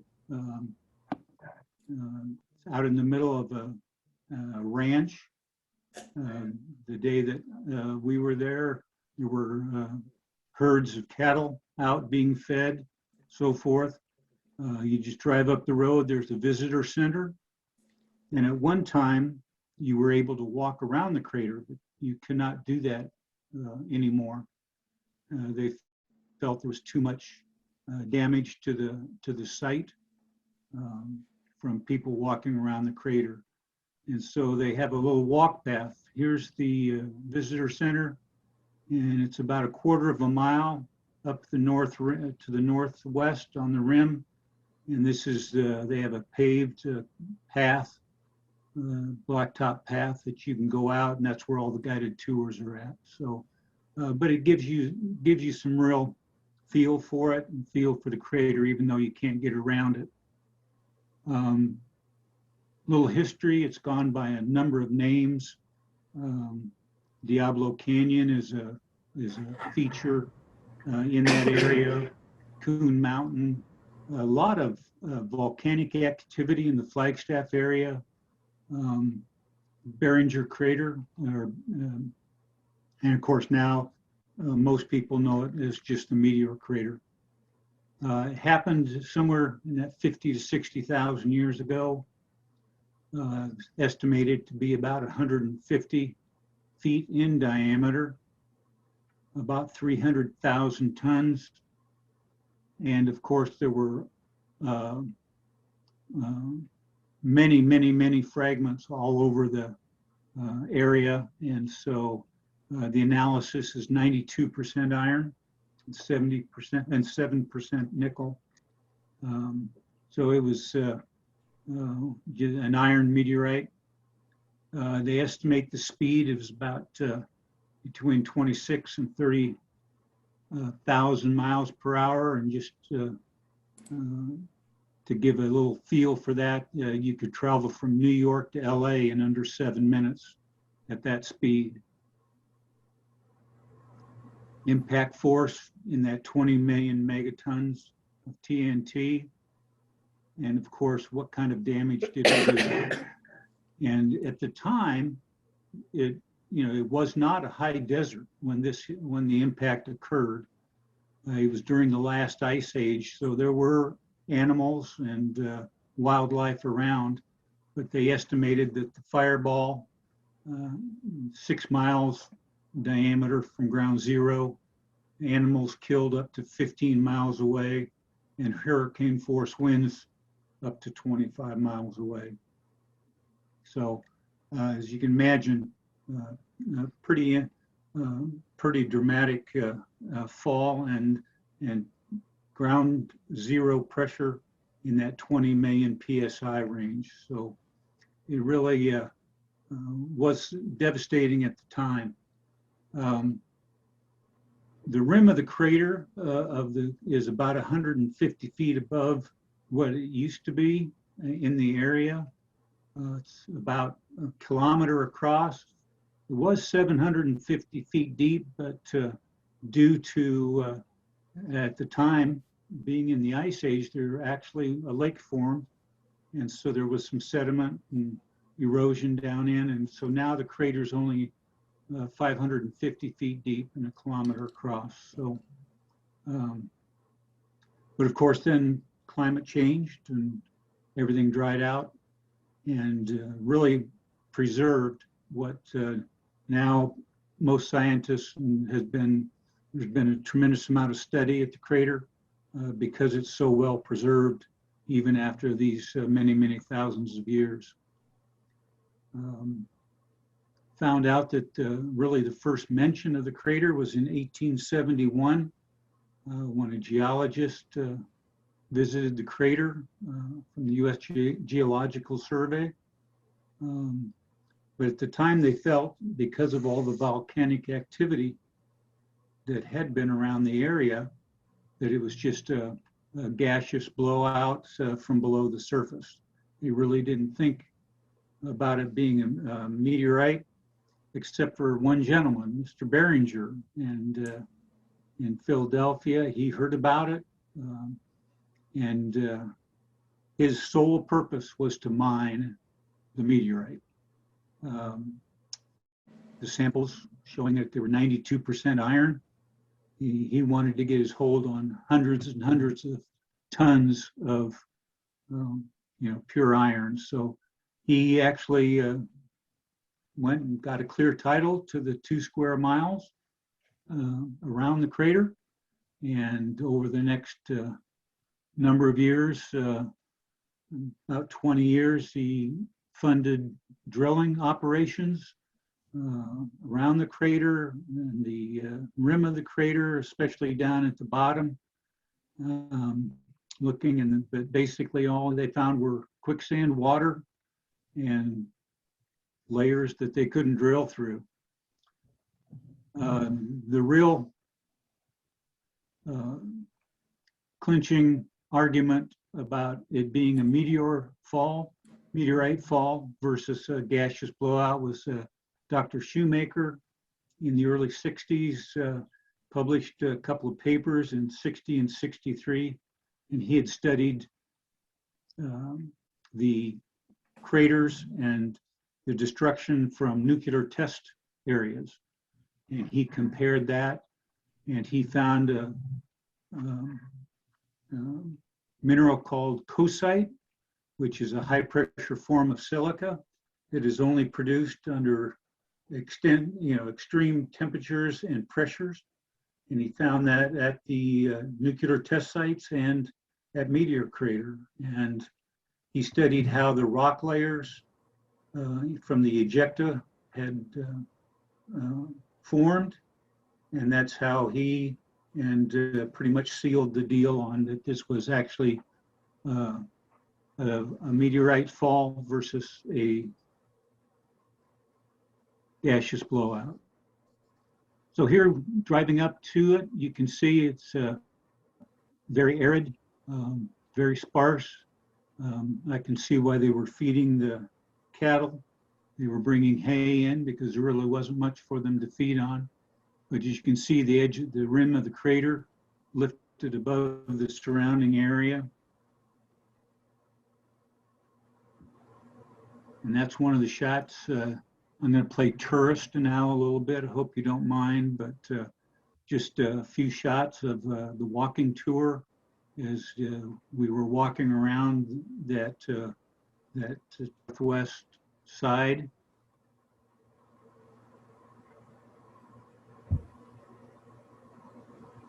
There is still some activity down in the bottom that they've left untouched since the drilling.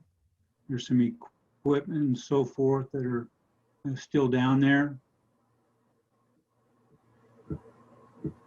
But the guide was that took us on our tour extremely knowledgeable.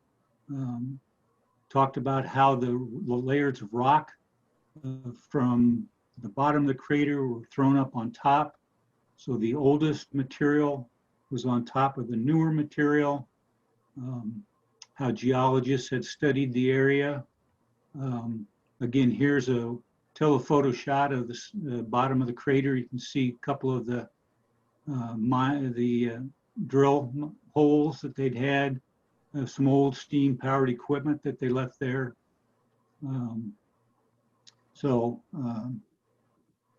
This is the visitor center. Extremely well done, extremely nice, very modern. Gift shop, museum, and so forth. Well worth the stop. I found it extremely interesting. And as you can see, this is the walking path that I talked about for the tours. You can get close up to the rocks and really see what the differences are. The mountains back here, this is looking toward Flagstaff at the top of the picture, and some of the volcanic activity that formed that area over the eons ago. Here's a good example of some of the different types of rock and formations and deposits that were thrown out from the impact.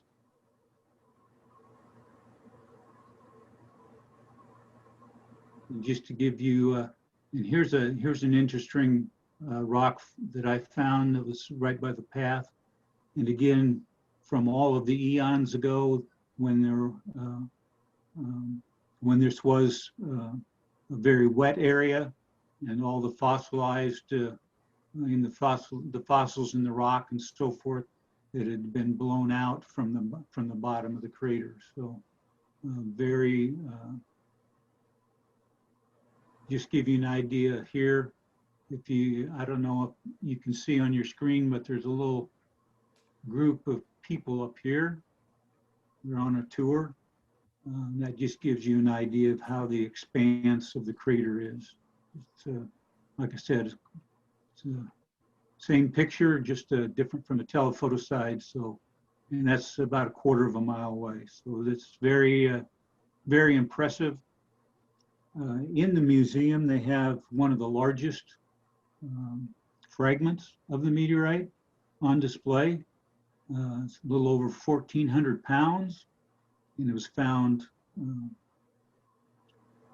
about a mile away from the impact site. So you can touch it and feel what a billion-year-old piece of rock is, and so forth. So that was fun. And again, in the museum, they had very good signage and so forth to talk about what the scientists feel that the impact was. I found this one interesting because they talked about as it came through the atmosphere, they felt, the scientists feel that less than 1% of the meteorite actually got burned off and burned away. I'm sure that was mainly because of the composition being so heavy in iron and nickel. Fragments blown out, but most of the fragments were buried deep beneath the crater, small, very small microscopic sphericals of the iron. So there's, as Mr. Behringer found, there was nothing to mine, no metal wealth in all of it. I purchased this book there. This is just a paper cover book on the crater, the history. This is where most of my information came from. If anyone's interested, just let me know, and they can borrow that. It's got some facts in it and more for those that may be more up to date on meteorites and the different types and so forth. There's quite a bit of material on that. So let's get back to those two dinosaurs. What I always wondered about was the extinction, and so that naturally leads to Chicxulub. And so over the years now, they feel that this probably was the demise of the dinosaurs. And Chicxulub craters off the Yucatan Peninsula.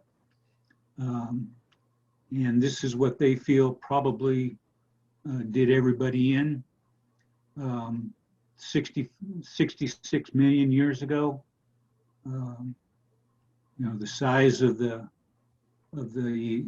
object, up to 50 miles in diameter. The crater depth they felt could have been as deep as 93 miles into the Earth's crust, or 12 miles in depth and 93 miles across. And they found this, there were some geophysicists looking for oil, and they were doing some drilling and so forth. And they found that the different layers, and just as any impact crater have. And so also around the Earth, there's in different drillings, they found a layer that dates itself to about that 66 million years ago, with quite a bit of iridium levels, very high compared to the Earth's crust. So they feel that that's really what happened. I found this little piece from last August in Air and Space Smithsonian, and they felt that everyone was pretty much in agreement that it came in at about 60 degrees, and it basically vaporized marine rock that was high in sulfur, and basically put a cloud out that wiped out the sun for a period of time, and they feel up as much as 75% of the species probably died during that. So if anyone is interested in impact around the world, there is an impact database. It's based out of Canada, and it's at, I believe there's over 200 now confirmed impact structures, www.passc.net. I know that PAC had a speaker just 2 weeks ago, Dr. Monson, who talked about a strike in the Peoria area. So that was quite interesting. And of course, nothing left to see, but there had been, all the white dots are confirmed impact sites throughout the world, and they're finding more every day. And of course, the satellite imagery is from space has been quite important to this study. Here's a chart from that website, gives you an idea. As you can see, the Behringer Crater been highlighted. Gives you latitude, longitude, diameter, age, so forth, and Chicxulub at the bottom, so forth. So you can go through and, here in the middle, one actually in Michigan. And so it's quite an interesting website if you're interested in that. So it's the Earth Impact Database. So back to our dinosaurs, we're pretty sure of how that all happened. And hopefully now with everything that's going on and the immunizations, we can get back to being normal. But I would recommend, if you have any interest in it and you're ever in the Phoenix area, I think it's well worth the trip to go up. And it's quite impressive, and just hard to imagine what kind of forces could have made that happen. So thanks for the opportunity. Let me share that little sightseeing tour with you. And again, if you're ever out there, wanted to take a look, I would sure recommend it. Thanks for letting me be part of your program tonight. Thank you. Thank you, Ron.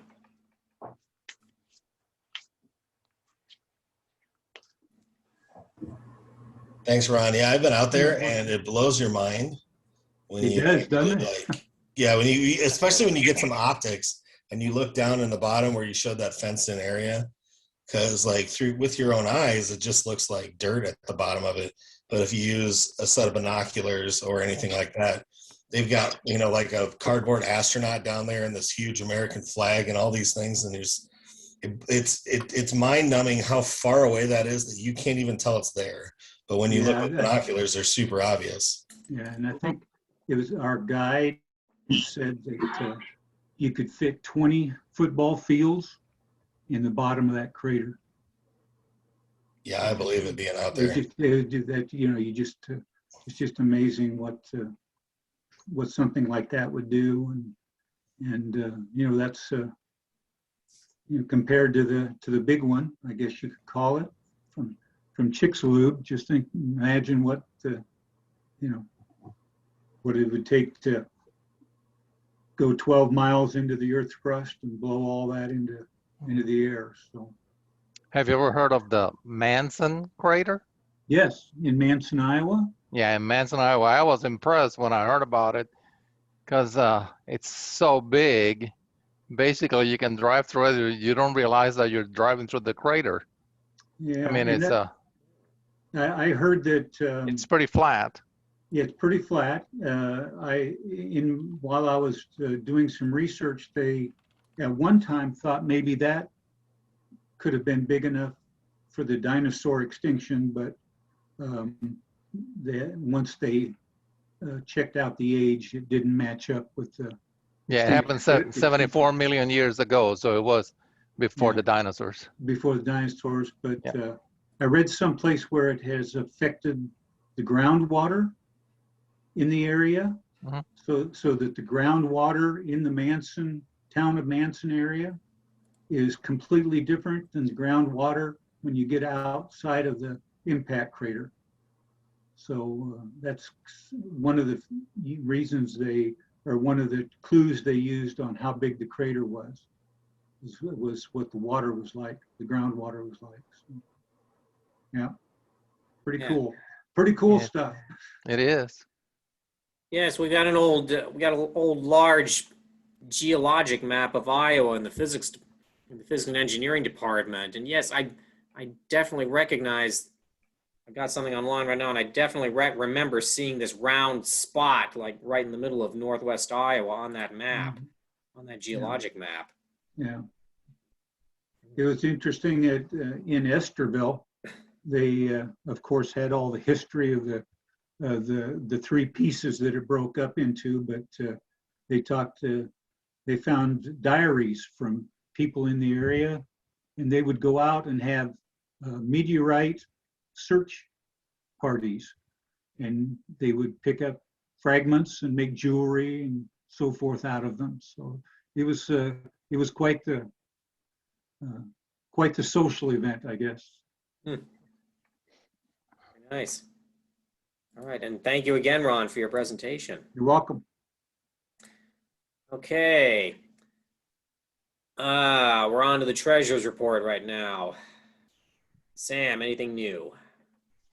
Well, the good news is we got a $500 donation from the 3M Foundation for the observatory relocation. So that has been added to our budget. And as far as general funds, right now our budget is, the balance is 2256.87.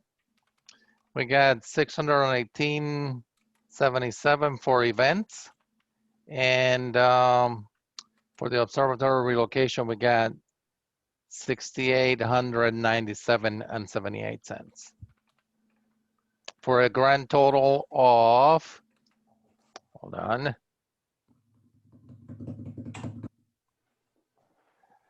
$97.73.42.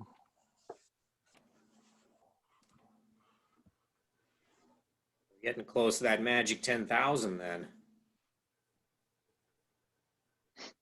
Yeah. All right. Motion to approve the treasurer's report. I'll make a motion to approve. Second, Second. all in favor? Aye. Aye. Okay. Aye. Oh, no, one note, the PO box was due this month. I just made the payment. It went up substantially. I was surprised how much it went up in 1 year. Last year we paid 130. This year it was 166. All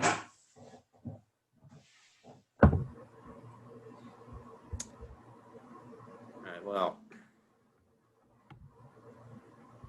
All right. Old business, the observatory relocation. The board is meeting later this week to finalize the rewrite of our grant requests from Scott County. And those are due by the end of this month. So we're gonna hopefully get our finished project, finished items together, revisions to it, and get those sent out like in the next couple of weeks.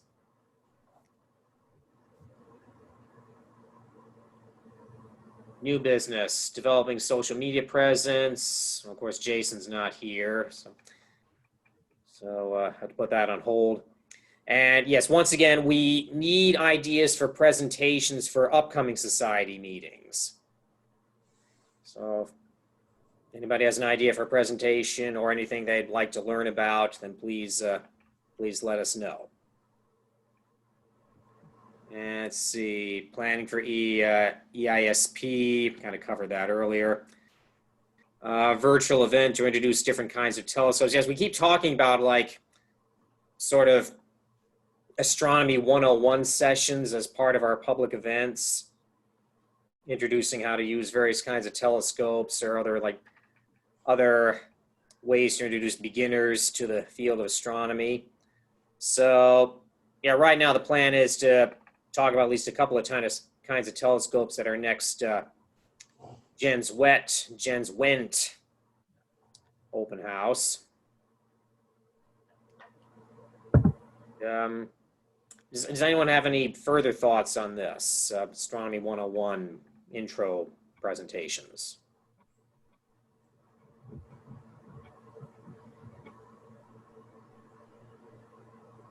Maybe we could also talk about some software for smartphones or computers, things like Sky Safari or Stellarium, that type of thing, where they can get them what they're good for. There's probably a good half a dozen or so smartphone apps that are free that might be of interest, even if they don't buy a telescope. Good idea.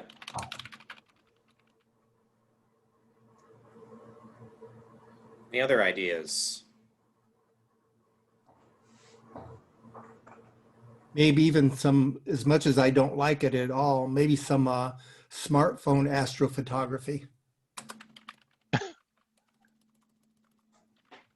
A lot of people are doing that. You know, I caught myself doing that when I throw a little telescope out in the yard just to take a look for an hour when I can't get out. You see Saturn or Jupiter or something that looks pretty cool, holding your smartphone up to an eyepiece. And like I said, I hate doing that, but I catch myself doing it just to even capture the moment. So, you know, if someone has got a home telescope, or I've seen some people take pictures of the moon through binoculars. So I don't know, a little bit of that type of thing. I did that myself during the Jupiter-Saturn conjunction. I posted on the group Facebook page.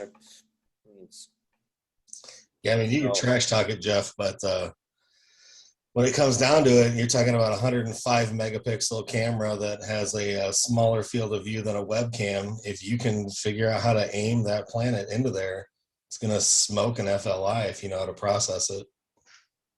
Yeah, I hate to agree with you. Like I said, I'm a purist, and I don't like admitting I do that, but I mean, it does work, and it's fun. And if you don't want to cart out a lot of gear, why not? But I'll never say it. I just got my email right before this meeting from Samsung saying that they're delaying my 100 megapixel Galaxy S21 another month. So who knows if I'll ever get it, if they can produce it. You know, you remember Josue, right? Josue has a lot of pictures that he's taken on his cell phone through the telescope, and I have to admit, yeah, dude, that's all. I have to admit that he did a pretty good job. Yeah. 2 years ago when I went out to the Nebraska Star Party, I actually set up right next to him. I didn't realize he was there until, you know, I got stuff set up, and he was amazing. Everybody that was out there with the pictures that he was getting through his telescope with his camera or with his cell phone. Yeah, he was using the Galaxy S10.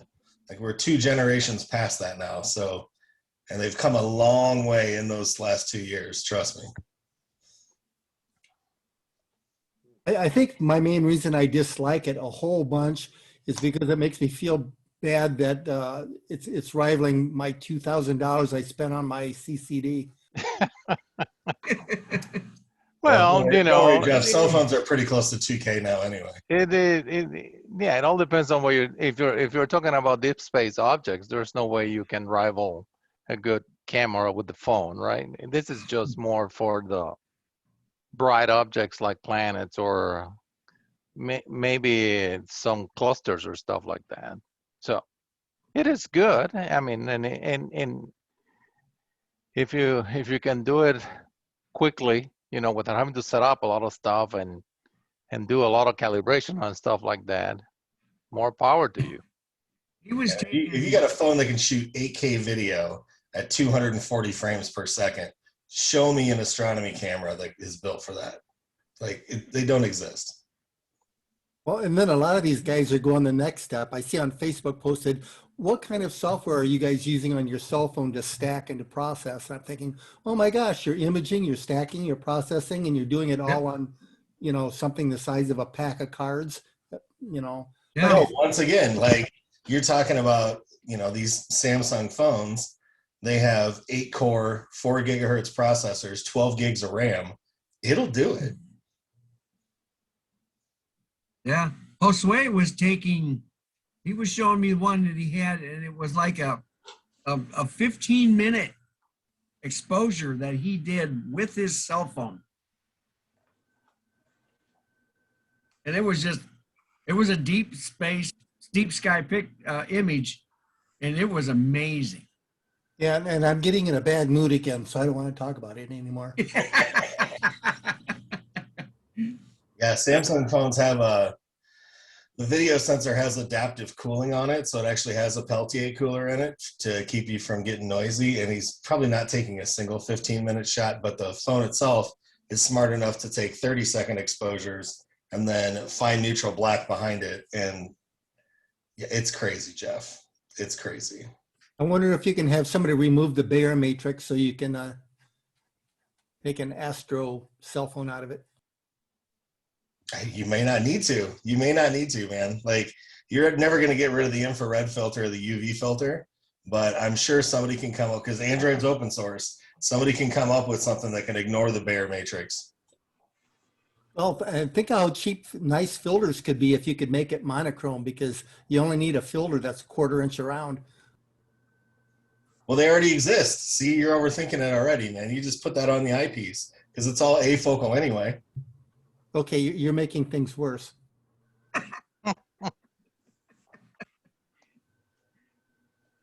Well, before this gets any uglier, anybody, does anyone know of any other business they want to bring up for this meeting? Anything we haven't already talked about? No business, but back to Ron's presentation earlier, if you're going to go from Phoenix to Flagstaff out to Meteor Crater, you might as well make your campsite at Walnut Canyon, which is just outside of Flagstaff on the way over there. It's an international dark sky site. It's absolutely beautiful.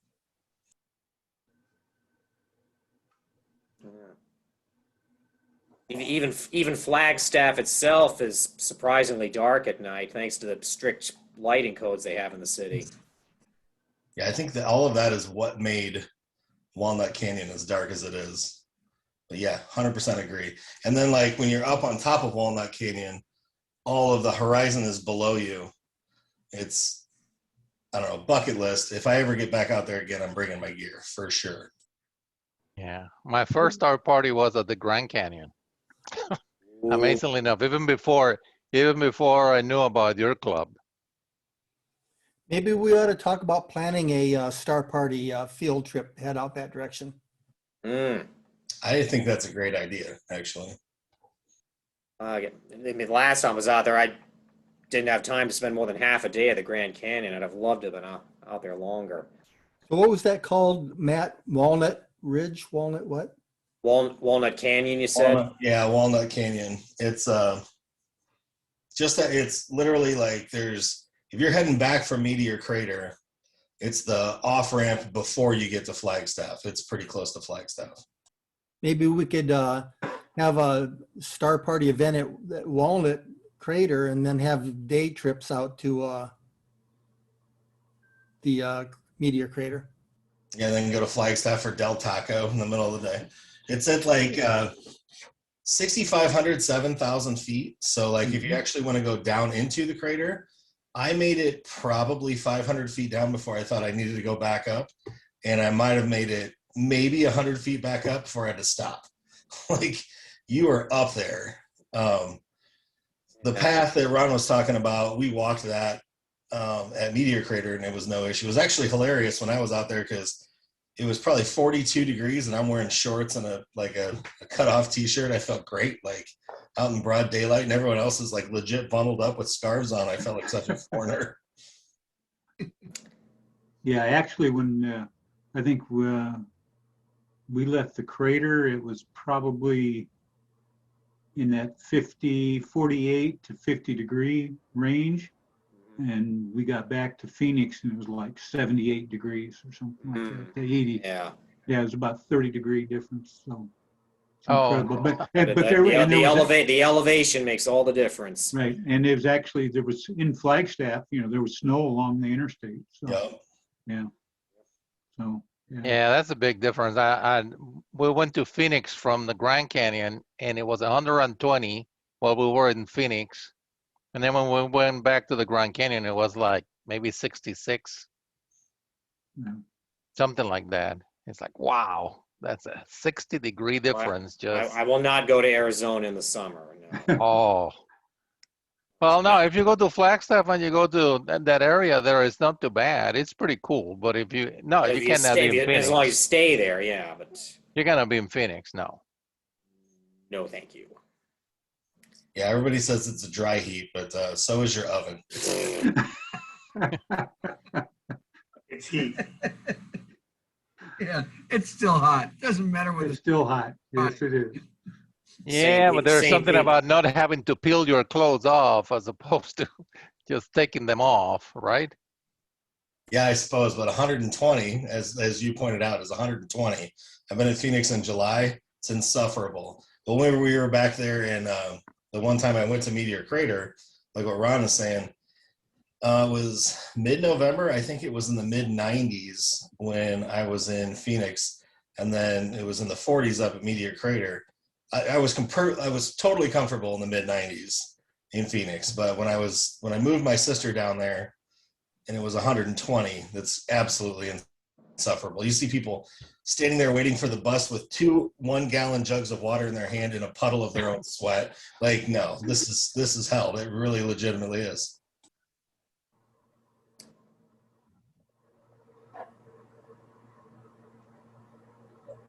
All right, well, okay, what else we got left? All right, so there's no other new business, then let's see.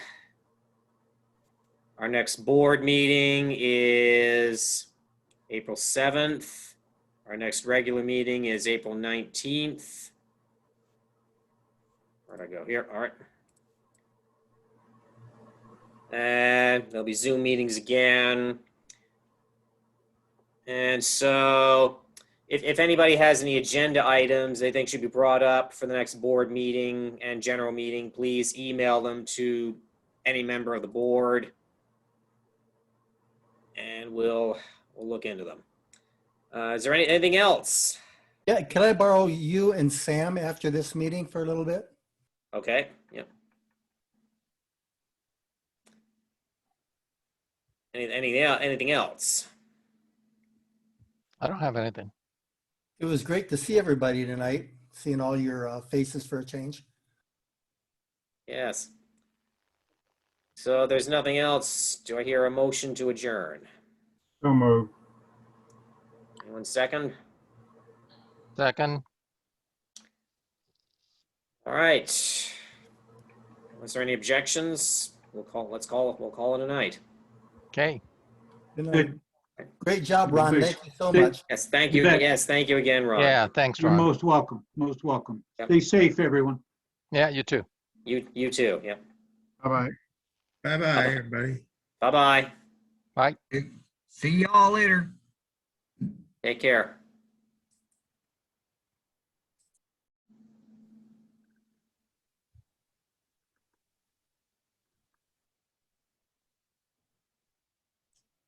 Yo, if you guys are gonna like stick around for a second, I just want to throw this out there without extending the meeting any longer.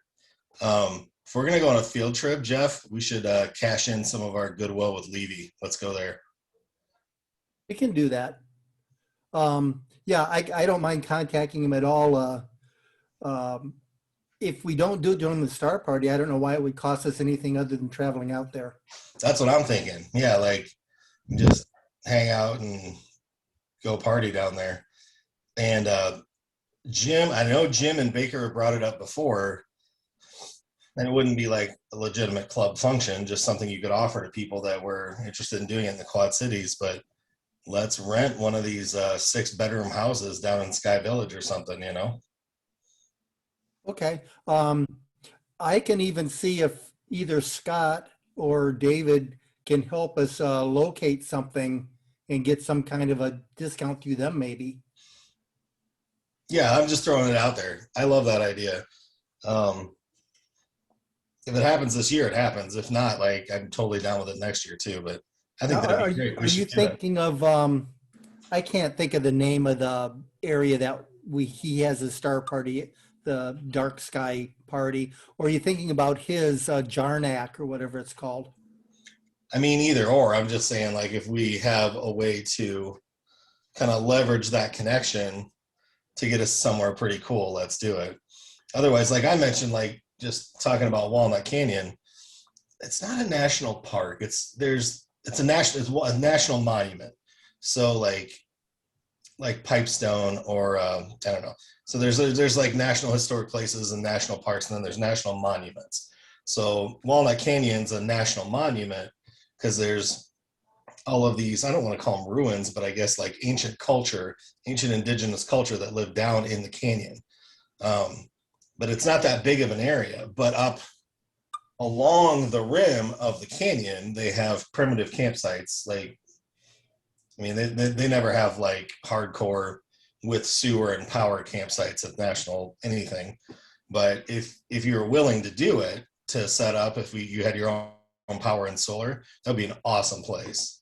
But if you got a hookup to somebody who could get us power, that's even better, you know? Okay, I think that what I'll do is I can do a little bit of research about the location for the Dark Sky Star Party, and also Jarnik, and see. I think he'd be absolutely tickled pink if we headed over to his own personal observatory area. But I don't think it's so much of an observatory area as a chunk of ground. But we don't care either way. So Right, yeah, a dark, dry chunk of ground is all we need. yeah.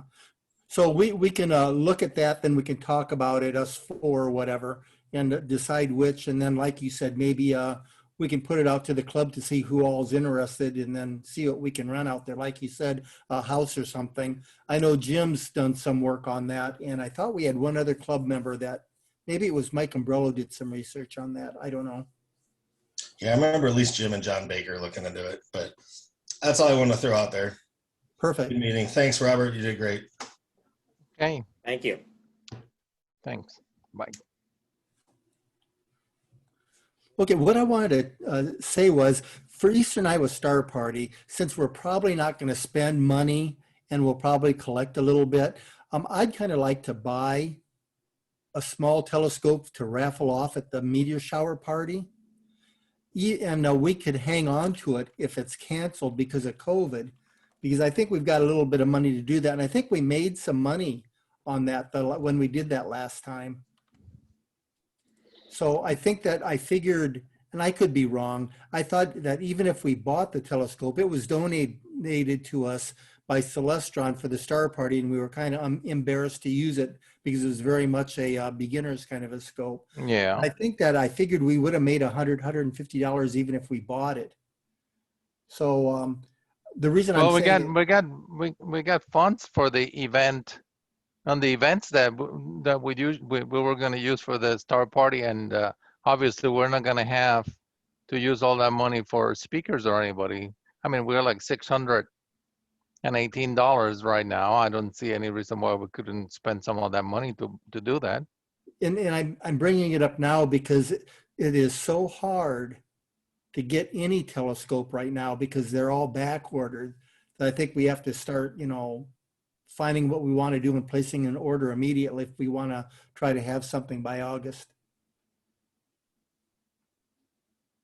If we can afford it and you think we'll be able to make some money off it, then Even if it's a break-even proposition, I forgot what, I think we sold raffle tickets for $2 each, 3 for $5. And I couldn't keep up with people wanting them when I was, at the sign-up table. So now, of course, we had 350 people show up at that one. But so we want to be prepared to, if the event isn't held, that we can hold on to that for the next event, because COVID is not going to last forever. We hope. But I can see it not working out for this time. But if it does work out, that money went really well back into the, I think we paid off the events budget and the rest of the money went into the observatory fund. So what size, were you thinking like 4.5 tabletop? I don't know. I've heard a lot of good about, I don't know if they call it a first scope or a go scope. It's a little tabletop Dob. And I don't remember how much. Oh yeah, what is it, World Scope or something? Something like that, yeah. Something scope that is, it has world something in the name. Yeah. I forget what it is. Yeah. Yeah. Is that some Astronomy Without Borders? They make one? Yeah, something like that. And I think Orion makes one too like that. It's just a little kind of a collapsible tabletop type of thing. And I think you're right. I think it's a 4.5 inch. But I Well, I don't was just looking at the one that Orion has in here. It's 4.5 inch Star Blast tabletop. That's exactly $200. How much? 200. So it's not horrible. No. So we might, if nobody objects here, maybe we could spend 5 minutes with the group tomorrow night and just get a yay or nay and try to, and then I don't mind going out to try to find one. So Tomorrow's board. Yeah. We can bring it up. And I know it's not applicable, but I think it'll be either a real quick, yes, let's do it, or no, let's not. And that's all we really need. And if it's a yes, I don't mind looking for it and picking it up. So anyway, that's all I wanted to throw out to you guys. Skywatcher makes 130, which is collapsible Dobsonian tabletop. That's 210, but it's out of stock. And that looks exactly like that one that you're talking about, like that Astronomy Without Borders or whatever. Yeah. Okay, yeah, we'll bring it up bring it up with the board tomorrow. See what everyone says and go from there. Oh, that's right. We got another meeting tomorrow night. Yeah, about the grant proposals. Yes. Sounds Did you send an invitation for that? Yeah. I can't remember if I've seen it or not. Probably do. He sent it quite a while ago, back on I'll have to March look. 10th. I'll have to look. Yeah. I'm pretty sure I haven't. I'll send out a reminder tomorrow. And actually, Yeah. I was wondering if I should send out the revised rough draft that I have so far to the board before the meeting, just so you can take a quick look at it. I'm trying to. I remember that we were talking about changing our plan to building the dome first and buying a new mount for it.